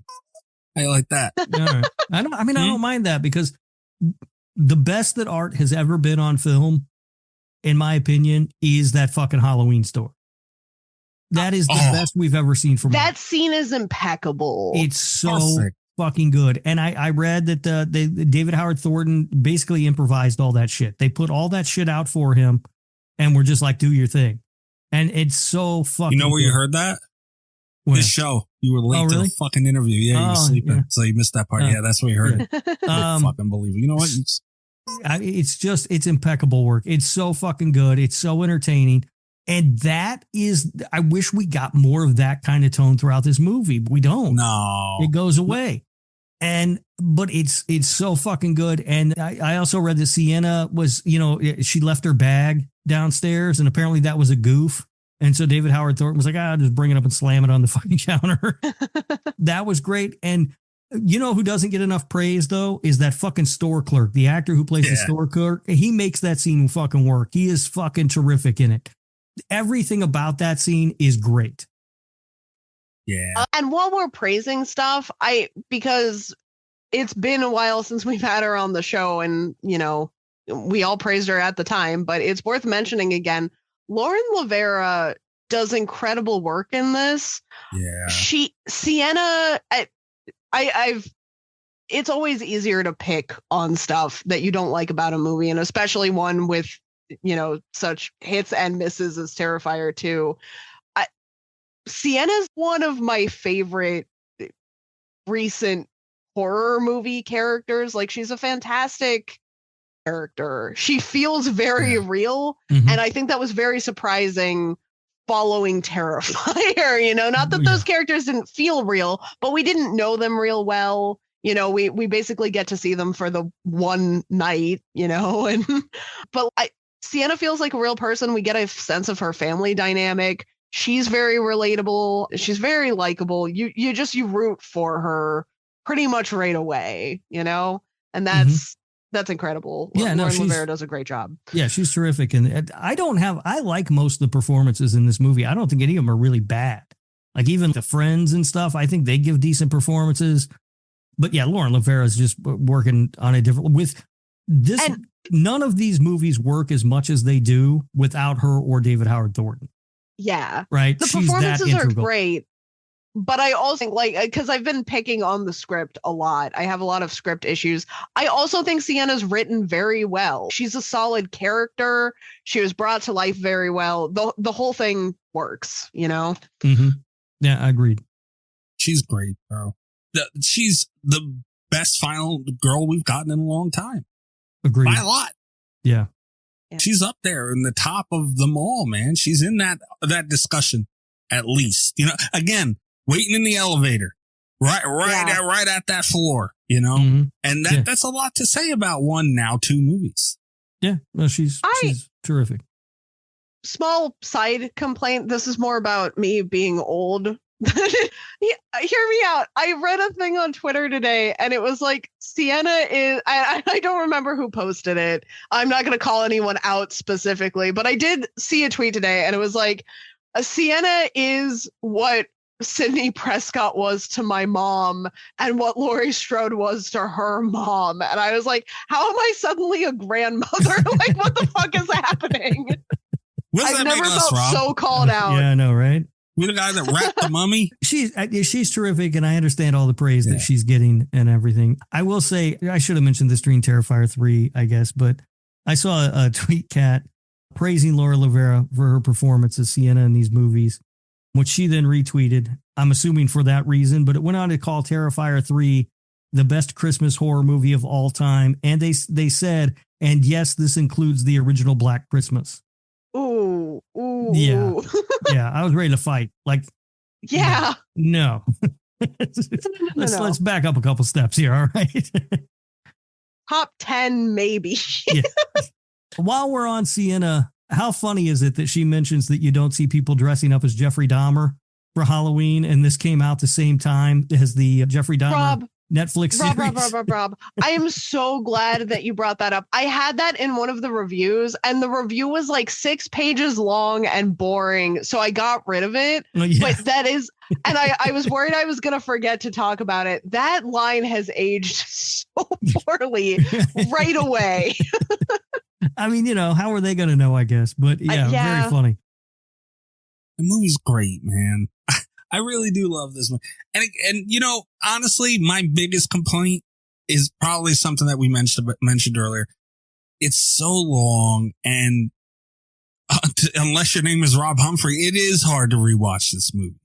It is. But you know what I have done a couple of times, and I don't count it as really I'll throw it on my TV. Like, I had the Devil's Rejects on the other day, Rob, just on my TV. I was working.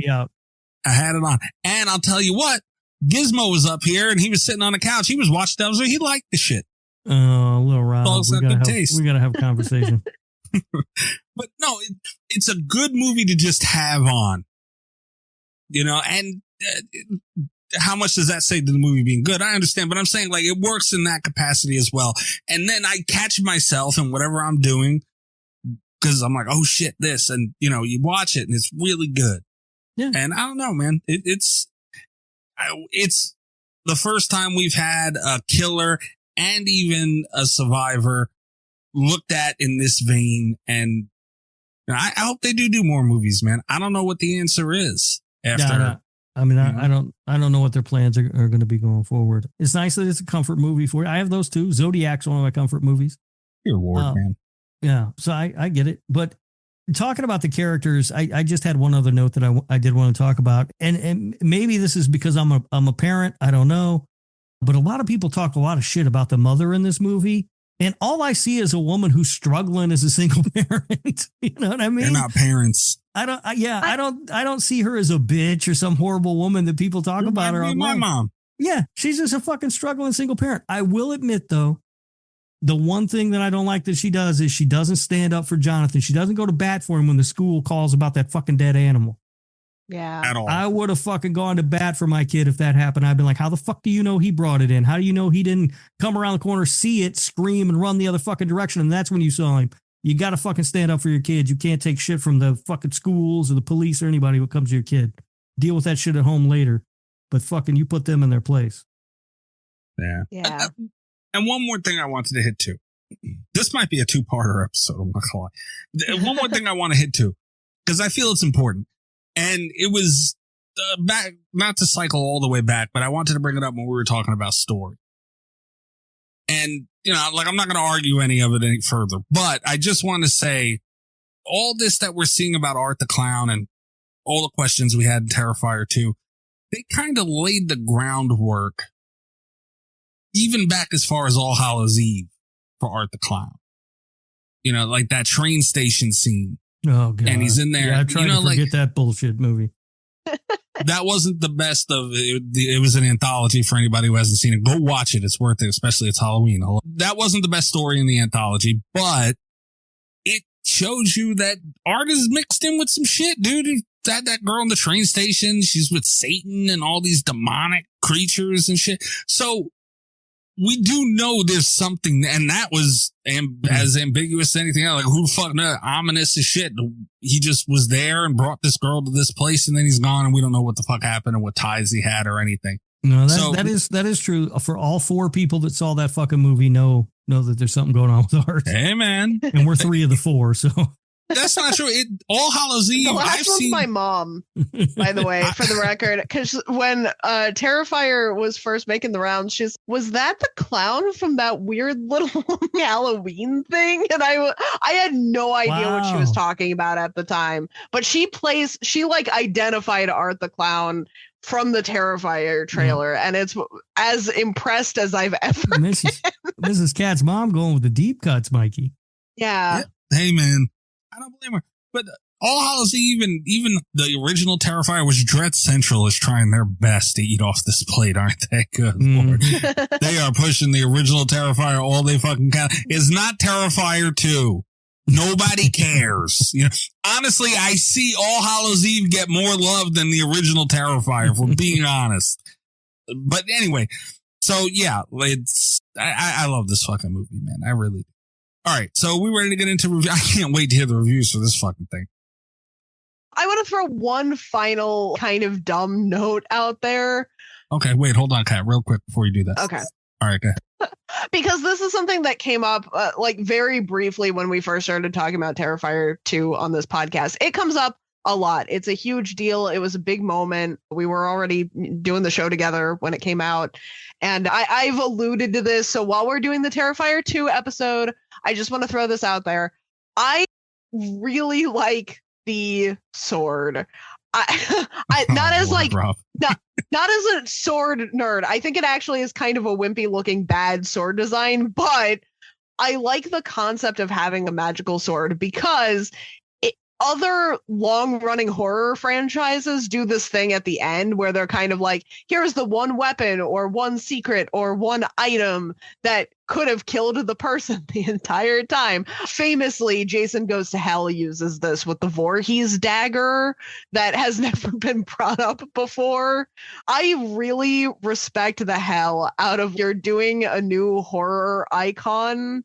You're kind of picking fun at some of the big slasher franchises, and just in your second movie, you're like, you know what? There's this one magic weapon that's gonna kill this fucker. Yeah, all right. I love it. I can give them credit for that. At least they've introduced the stupid thing early instead of waiting till they're 6 movies in. Yeah. Which I And I kind of pick fun of the magic item in other franchises, but I think it's very funny that Terrifier 2 is no, there's a magic sword and we need you to get on board with that. And that's kind of my last note. Bro. You're right. That's it. That's what they did. They were just like, deal with it, dude. Yeah. Let's deal with this it. is going to be a thing, so we're going to introduce it early. It's like, all right, go for it. All right, fair enough. All right, Kat, you got reviews for this song, bitch? I sure do.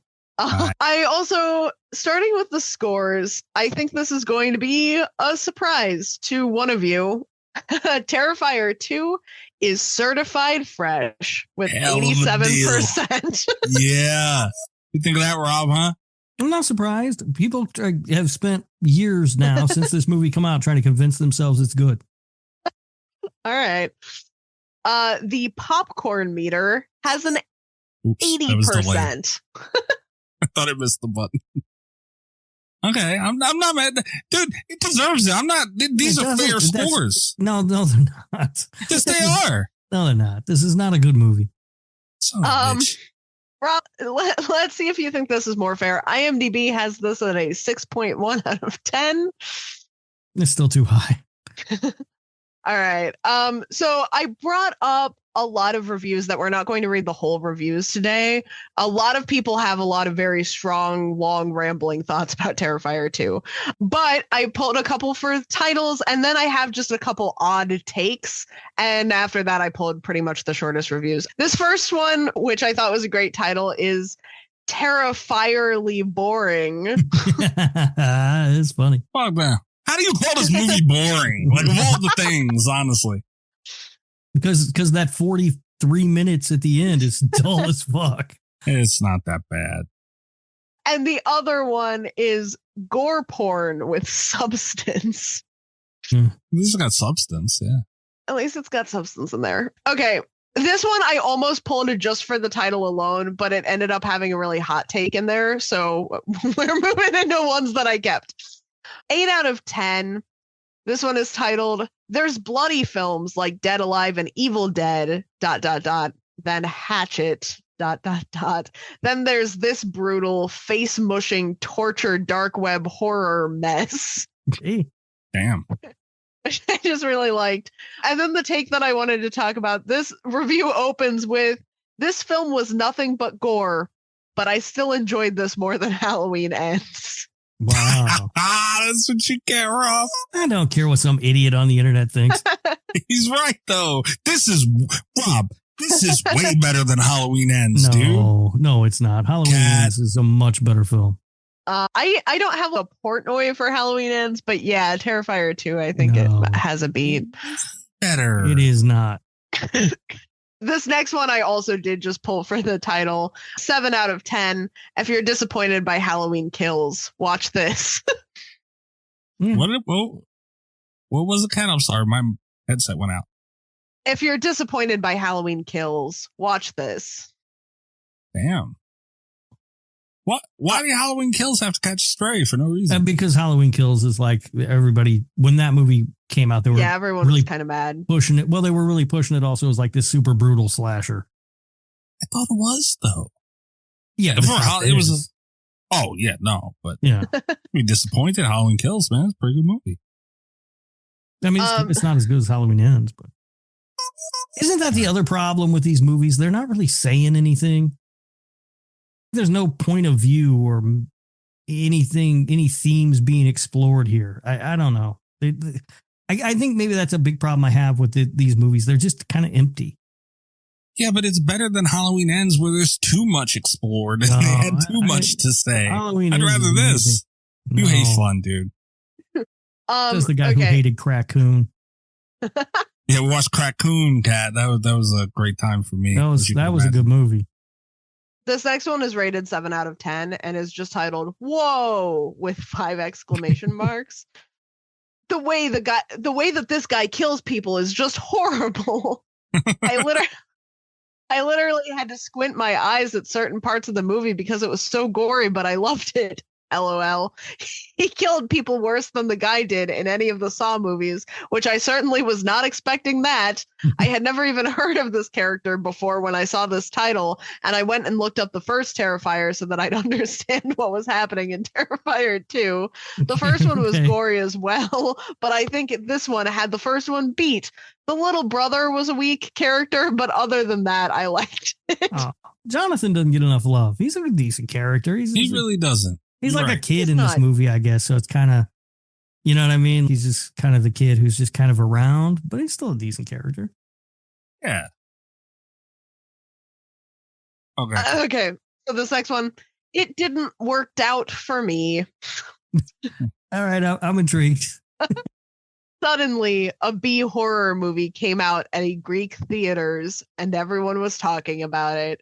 I skipped it for several times, but couldn't anymore. Soon it became viral, so I watched it. I so wanted to like it so much. I am a horror fan, and I love creativity and gore and variety at death scenes, and it had plenty of those, but it was just that. No backup story. The acting was terrible, and it was too long, and because of the storyline's absence, it seemed even longer. Gore is a good ingredient for a horror movie, but there wasn't any jump scares, frightening moments, build up, or strong character. No. It was way too flat, just a psychopath slaughtering people. When you started reading that, I thought I could have written it, and then he got to the part about bad performances, and I was like, well, I don't agree with that. And then the jumps. He wanted jump scares. Yeah, I can do without fucking jump scares. Yeah, all right. He started down a good path. But I get it. Started.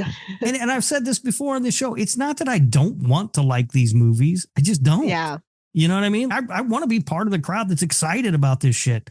But then I see it and I'm like, This one it's rated 1 out of 10. It's called Dog Water. Honestly, this is one of the worst, quote unquote, horror movies I've ever watched. It makes Terrifier 1 look like a masterpiece. Whoa. I only watched this one because it got great reviews on IMDb and Rotten Tomatoes. But anyone who rates this movie higher than a 3 should seek professional help. Wow. That's fine. Come on, man. You know what? I have to say about that. Good movie. This one I brought to the table specifically because I really love the justification of what makes a horror fan. It's 1 out of 10. I loved Terrifier, hated Terrifier 2. I'm pretty surprised by the unusually high ratings for this movie. I am a person who loved the first Terrifier. I have 2 Terrifier shirts and a Terrifier hoodie. Oh, that wow. was my jam. I need a jam. That's my problem. I don't have a jam. Oh, you have no jam. Is that the last one, Kat, or you got more? No, I've got a couple more. Nice. I had to dig kind of deep, but there were some really interesting takes on this. This one is long, so we're just going to do like the opening and closing of this one. 1 out of 10, pointless violence. I wasted 2 hours of bad CGI effects with no plot. And I take objection to that because obviously, the practical effects in this are amazing. But it goes on for a while. It recaps the plot, but then it summarizes the setting for this film is confusing. Do not know whether it's the 1980s or 2010s. It feels like it took inspiration from American Horror Story, IT, and Stranger Things. The first Terrifier film violence novelty seems to have worn out fast within the 15 minutes of runtime. Terrifier 2 is the Gen Z of horror. Avoid this fucking flick. How do you think this is set in the 80s when they have smartphones and Sienna's talking about taking an Uber? That's on you fucking dolt. I believe that they're talking about the filter, like the camera. Yeah, it does. It kind of has that look, I guess, but I don't know. I love it. Yeah, that's the only thing I can assume. Yeah, that's not going to bother me. I thought they were having like an It Follows moment where they couldn't figure out what fuck time the thing was set in. I'm like, you got a smartphone. She says she's going to take an Uber home, you fucking moron. He's a fucking moron. You're a candy bar? Yes, no? I mean, he didn't like the movie, so it's hard for me to give him a candy bar, but. Yeah, do what's right, man. We'll give how about this? We'll give him like a Three Musketeers miniature, like one of those little mini ones. All right, fine. Yeah, compromise. But no, I can see how he Well, no, I can't. He's a fucking idiot. He got a candy bar. But it did a great job, especially when the movie opened. We didn't talk about that. It was great. It felt like a Nightmare on Elm Street, Dream Warrior style. You know what I mean? You had the music playing, and dude, it was as soon as this movie started, when I seen it in theaters, I said, oh shit, this is going to be fucking good. I knew it, dude. They set a tone perfectly. And yeah, it was like an 80s tone, but obviously it's not a movie set in the fucking 80s. You fucking idiot. That's why you got a candy bar. Yeah, clearly not fucking in the 80s. Goddamn idiot. Or he's one of these fucking kids. He's goddamn kids, you know. I'm old. I just fucking throw shade at everybody. These fucking kids now, all of them believe the world didn't start until they were born, you know? So he just was born in the 80s and thinks that in the 90s or the 2000s or whatever, and he just thinks everybody always had fucking smartphones and Uber always existed because that's the existence he's known his whole life. Fucking moron. True. Yeah. Rob, get him. Get off my lawn. I have two that I'm really looking forward to, but this one was supposed to be with my good title ones, and it kind of slipped through. 3 out of 10 gallons of red Caro syrup doth not a movie make. All right. Damn. Which doth. I mean, I like the use of the word doth, and I don't necessarily agree with it. I don't disagree with it. I think that is a lot of the appeal for this movie is that they are very gory and over the top, and people like that, and so they overlook all the other fucking flaws in this movie. Okay, now we get into the just absolutely nonsense reviews. I don't know what the point is here, but I had to read this, so now I'm sharing. You guys have to be subjected to this also. This is 7 out of 10. It's titled With An ...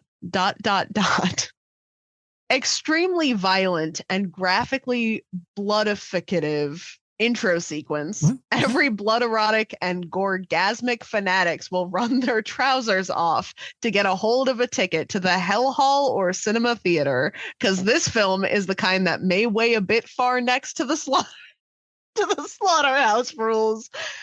Saw egg. What is happening right now? It's a clown breaching every social rights and rituals to obtain benefits from you and me, biological as well as economical. Is Cat having a stroke? What's happening? That's kind of what it feels like reading this out loud.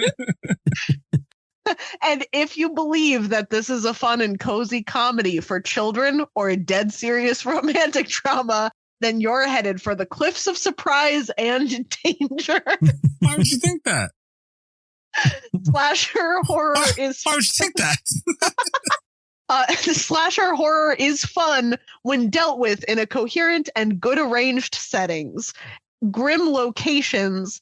Here they've done both, and the makeup department has, combined with some really good special effects gurus, made a bloody good flick out of senselessness. If your favorite color is red, then ready, set, go. The grumpy old man does the blues with a hint of green to feel comfortable. I don't know what's happening now. They should have a requirement this review makes about as much sense as this fucking movie. Hey. And a hint of green to feel comfortable, but yet a recommendable show of insanity it is. It sounds like that guy that keeps texting me, Rob. It kind of does, yeah. Right? Okay. Maybe that was like an art piece where it was trying to be like, this movie's really fucking confusing. Here's a review. Maybe. To sort of sum that up. That could explain it. Because you're right. I do kind of feel the same way reading that as I did watching Terrifier 2. And our final one. The title is a lot, but the review is more coherent than the last review we just read. Oh, well, you'd think? Well, you wouldn't be able to tell from the title. Oh, okay. Which is too bloody graphic, too much gore. Saw has not much gore this movie because this movie takes the blood and guts and gore to the next level, and it's worse than Saw. Wow. That's the title. That's the title. Jesus. All right. I watched Terrifier 2. The opening scene was just too much for me. I even gave it a dislike on Tubi. First of all, I didn't know you could give it a dislike on Tubi. I didn't know that was a thing. That's amazing. Damn it. I watched some parts of the movie, but when it got really bad, I skipped for the whole movie to the end. And then now even the end is more bloody. I'm sorry, but this movie is for the Daredevil extreme people like this. It should be a challenge for all the Daredevils out in the world. This movie is for all your Daredevil fans. You can just leave us the hell out of your challenge because we're not going to make it through. So you Daredevil can just go and leave us out because this movie is not for the rest of the world movie, you Daredevil across the world. All right. You said it made more sense than the last one, but you didn't say it made slightly more sense than the last one. It makes slightly more sense than the last one. That's our last review. Good so Lord. They did not. I am actually going to. Oh, maybe I'm not. I was going to drop a screen cap of that one in there because it's yeah, I feel like you guys really should see this one because it's a time. But yeah, those are the reviews. So a lot of people are having strong thoughts about Terrifier 2. Yeah, apparently. It's a polarizing movie. It is. It is. Yeah. It got really good reviews, though. Less so on IMDb. A lot of the people that left IMDb reviews had negative thoughts, despite the 87% tomato meter score. Yeah. Well, we've talked about that before, though, too. Like, people, I think, are more likely to leave a review of something they dislike than they are something they like. Yeah. You know? Probably. Yeah. Facts. I gotta find them. Yeah, it's just about your favorite movie, Rob. Yeah. Budget of $250,000. The worldwide gross $15.7 million. Impressive, man. And it's very impressive. That is really limited. Impressive. Yeah. It is I'm bothered to have to report this because I thought for sure there would be one in this movie, but there is no Danza for this film. Oh no. Yeah. Son of a bitch. We're not doing that. This seems like a film that would have one, right? But no. No. Yeah. All right. Scenes shot in the Terrifier haunted house were filmed in a real haunted house called Fright Factory in Philadelphia. So, Mikey, you can go visit that if you want. Yeah. David Howard Thornton doesn't talk as Art the Clown, but he does speak in this movie. He performed the voiceover part for the EyeRChris cereal commercial. Well, that's fun. Nice. Yeah. This was indeed the most profitable film of 2022.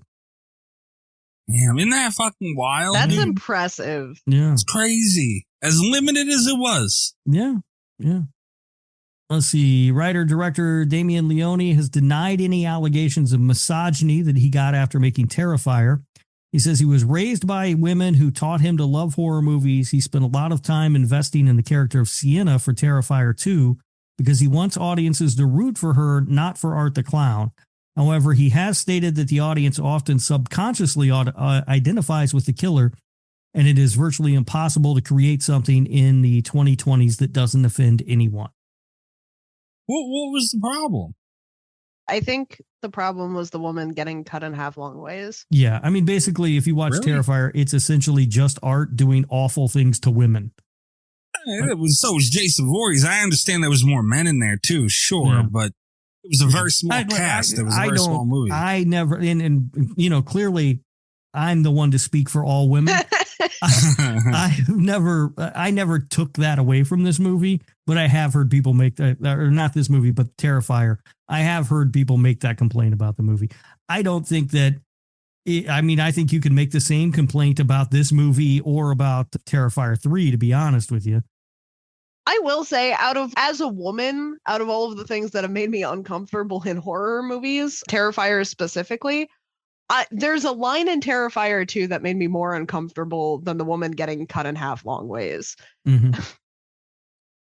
So, all right. It is specifically for the record when Sienna's mom is like calling her out for the costume being too revealing. Mm-hmm. And then Sienna kind of like pushes back on this, which I think is fine. I don't mind the conversation as a whole, but then like when the mom is kind of trying to smooth it over, she's your dad would have liked it. And that's not what I want to hear after this conversation, right, Mom? Yeah. Hate that. Yeah. It wasn't that bad because, he drew it or whatever. Yeah. It's a weird. I get it, But It's the kinda context sounds makes it weird, sure. uncomfortable. Like, it's a little weird. It's a weird thing to say after you've been like, Yeah. your tits are popping out of that thing. Your dad would love it. yeah. Yeah, that's It's a true. little But weird. God damn it. No, leave him alone. He didn't mean it like that. The pale little girl's prosthetic teeth were switched from upper to lower and vice versa to make her look more unsettling. Oh. Yeah. Speaking of the pale little girl, she was originally going to be more of an Italian horror / Edgar Allan Poe inspired girl wearing a sundress with flowers. However, after the success of Terrifier, Damien Leone saw pictures pop up of people dressed as Art the Clown for Halloween, including several women and little girls, and he had to redesign the costume to make her a small version of Art. Well, he didn't have to, he decided to. Good decision. Yeah. Yeah. Damien Leone stated on Instagram that Sienna is a character that he's been trying to get from page to screen for more than a decade. He said, she is my favorite character that I've ever written, and seeing Laura Lavera breathe life into her has been an absolute dream come true that I will cherish always. I cannot wait for all of you Terrifier fans to see her in action. I promise you won't be disappointed. He added Lavera was born to play Sienna. I Aw. agree. Yeah, I think so. Yeah, I agree. When Brooke's boyfriend Jeff first appears at the Halloween party, he arrives wearing a ghost costume made of a white bedsheet with a pair of glasses. It's a direct reference to John Carpenter's Halloween. While the film's effects are 99% practical, Leone did use some digital effects in certain scenes. When Ricky gets killed, Leone had the actor's face digitally put onto a fake head. This was done to show the eyeball opening and closing and the face twitches. The other kill was in the bedroom kill scene. He digitally put the actress's real eyeball on the dummy so when she wakes up, the eye would open. And that's something that I like to see more of. We see a lot of just all CGI movies that look like garbage. I think a lot of times the best results for effects are when they use a mix of practical and CGI, because CGI is a good tool. It's just they over-rely on it. I think that's fair. Yeah. Yeah. I mean, Yeah, even it's true. like when you think of Jurassic Park, right? Best effects maybe ever. I mean, they're so Ever. amazing. Those were a mix of practical and CGI. I mean, that's how they fucking did it. And it just works, you know? Yeah. Art the Clown, this is the last one, by the way. Art the Clown was originally going to be seen smoking one of Brooke's cigarettes after he killed her in a similar way to how some people smoke after they have sex. That's the only reason that they made Brooke a smoker in the film, but then they ended up not doing that. I wonder why. Wish I would have known that. Well, you don't want your characters to be smokers, Mikey. That's bad message to send to kids. Yeah, I think it's that's because true. the scene was probably about 10 minutes. Yeah, That's fine. or that. Leave Yeah. him alone. Oh, Jesus Christ. They would have sat there and left the camera on him while he smoked the whole fucking cigarette. No, I ain't got to do all that. All right. Interesting stuff. Okay. Portnoy time. Rob, you go last, right? I mean, I'm probably going to be the outlier. Do you want the highest last or the lowest last? Well, if the lowest is, We know who both of those are going to be. yeah. So it doesn't matter to me which All right, way well- you want to do it. You figure it out. It's up to you. Your call. I can go first if you want, All right. All right, or there you go. unless we want to go from like a full direction. But I feel like I'm going to have the least crazy score here. You're going to have Oh, the second that's- lowest score. Yeah. That's a fucking mean assumption. Also, don't assume, Mikey. We don't know what her score is going to be. All right. Yeah, that's true. I score this a 7.2. Cavalier. What? What the fuck is that? It's a 7.2. I feel like that's fair. Yeah. Yeah. God damn it. Spoiler No, alert, okay. Kat does not have the lowest score. God damn it. All right. It's got some pretty big flaws. I have a lot of fun with it. It's not super rewatchable, so it loses points there. And I feel like any movie with flaws this big, it's hard to give it too high above a 7, especially for one that I'm not going to rewatch often. Well, I will. Yeah. Yeah, Rob will, but All right. This movie is great. The practical effects, I feel like it did wonderful things for the genre, and I'm not even saying the impact with theaters and, that has nothing to do with how good the movie is, although it did do all those things. but the pure joy you can just see and feel in their effects. It's great, man. Like I truly believe the genre needs more of that, to that mixture of really good to just, yeah, this probably isn't as good, but it's still fucking awesome somehow, you know? And there's something to be said for that. And that's when the horror genre was arguably at its greatest, when Friday the 13th was thriving and Nightmare on Elm Street was doing great with really cool kills. And yeah, now they didn't always look great, but the reason these characters in these movies rose to the top was because of that feeling you got, that vibe that they were so much fun. And that is Terrifier, and especially Terrifier 2. So all that being said, I'm giving it a 9.3. Oh, okay. Dude, this movie's super fun. And not to mention, we have Art the Clown. Like he's, we talked about it already, man. We have another icon, and the closest we've gotten to one since Ghostface. And that was a long time ago. It's higher than your Terrifier score, Mikey. Oh, yeah, by far. Absolutely. This is way better than Terrifier. Yeah. I love Terrifier too. Better than Terrifier, though, right? Terrifier is a tight 90 minutes that has a good focus on Art the Clown, which is what a lot of my complaint boils down to about Terrifier 2, is that it was not a tight 90 minutes and we don't get a high enough percentage of Art the Clown. Well, yeah, but yet and still we get more Art the Clown in a way, because we have, you know, just, he's so much more prominent when we see him. You know, and we also have Lauren Levera throughout the rest of the movie, which we didn't have in Terrifier 1. I think this is way better than Terrifier 1. I will say Lauren Levera she fixes a lot of the points that Terrifier 2 lost for plot. So there's that. And my last point, they fucking have balls and they went for it, man. And I love just the spirit of this movie, dude. It all came through on screen, which is the beautiful part of it. And because a lot of times you sit here and you go, oh yeah, it was real good. And they tried so hard and all this stuff. Do you see every ounce of that effort in this movie on screen? 9.3. Rob. All right. Well, that's ridiculous. It has great performances. I like that. The effects are decent. I don't mind them. It's way over long. And one of the things, and Kat said it, and I hear other people say it, is, yeah, it has flaws, but I can overlook them. And, you know, when things have little flaws, I can do the same thing. If I bought a used car and it had a rip in the interior, like a small rip, I'd be like, it's, you know, I wish it wasn't there. It's a flaw, but I can overlook it. It wouldn't be a big deal. But if I bought a used car and I found out it had no fucking engine, I would not be able to overlook it. And this movie feels like the car that has no engine. I give it a 3.6.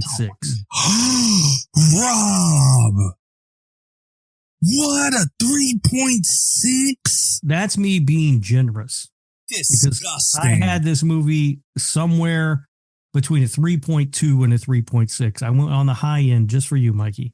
Disgusting. This is the worst thing you've done to the Portnoy since Urban Legend, you son of a bitch.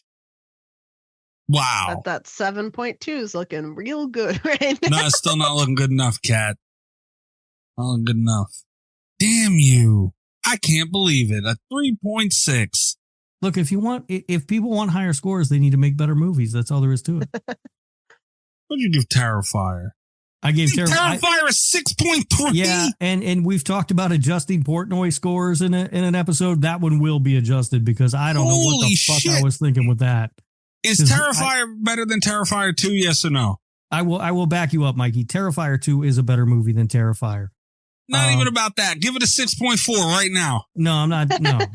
God damn it. No, the adjustment needs to be made on the Terrifier score. I don't know what the fuck I was thinking when I gave that a 6.3.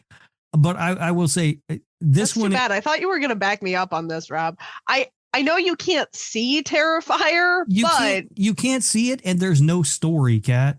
Like, why am I even watching this? Here's the thing. It's just that I was watching, aside from Lauren Levera, who I think was a great addition to the movie, what I'm watching Terrifier 2 for was the entirety of Terrifier. They gave me 90 minutes of that shit in Terrifier, which is somehow it's longer than how much of it I got it. Terrifier 2 gets really muddied up thinking it's clever about stuff.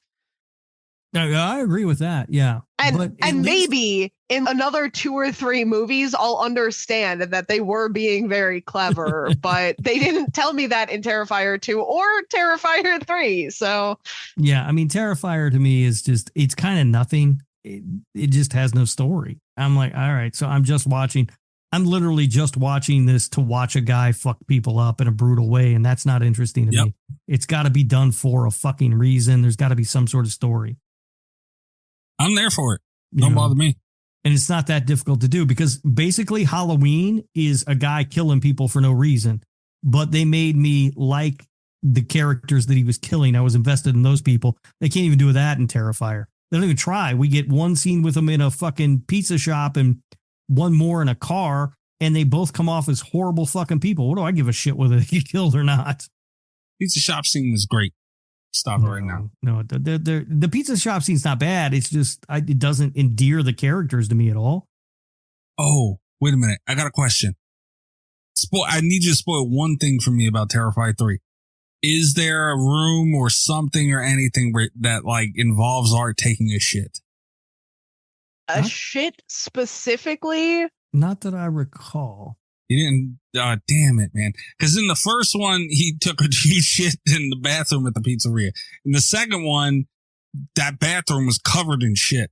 And that's another thing I don't like about Art either. Keep your poop in your ass. Gotta come out eventually. No, keep it in there. I don't want to fucking see it. All right, you guys are out of your minds. I can't believe, especially you, Rob. That is crazy. You gave the original Terrifier that double almost the score. Double. Yep. But for right now, if we ever do adjust them, that score will be cut at least in half. We got to do it. We got to do a Patreon. We'll start the Portnoy Patreon show where we go through and, we'll adjust some scores. Yeah. I think it would be fun to go through. Because I did look it up and I was like, well, this one's better than the first one. So I gotta see what I scored the first one. When I saw that, I was like, well, it ain't scoring that high. I fucked up on the first one. I fucked up on a couple of these. Yeah. How about we start a Patreon show where we go through the Portnoys and we'll just go through 10 movies an episode. Yeah, we can do that. Rob's going to be really mad at me because we're going to start with Zodiac and I'm going to have to lower my score. I need to adjust my Zodiac score too. Oh, so it'll balance out. Well, probably not. You can't go up. There's not much room for mine to change. Yeah, you can only go but so far. I did want to. What was the final for this one? I don't even want to look at it. You should be ashamed of yourself. It was. Hold on. Where the hell is it? You gave it like a 9 something. It'll be approved. No, it's not. It's a 6.7. Oh, well, good. Doesn't deserve it. You motherfucker. I knew what. All it takes is one to tank. There's no way. Yeah, but I didn't think. I mean, the thing is, 3.6 isn't super low.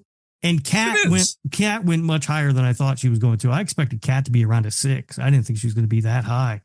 No, out of curiosity, because Kat's a writer and should understand how story works and knows that this is bad storytelling. It is bad storytelling, I can't even really argue that.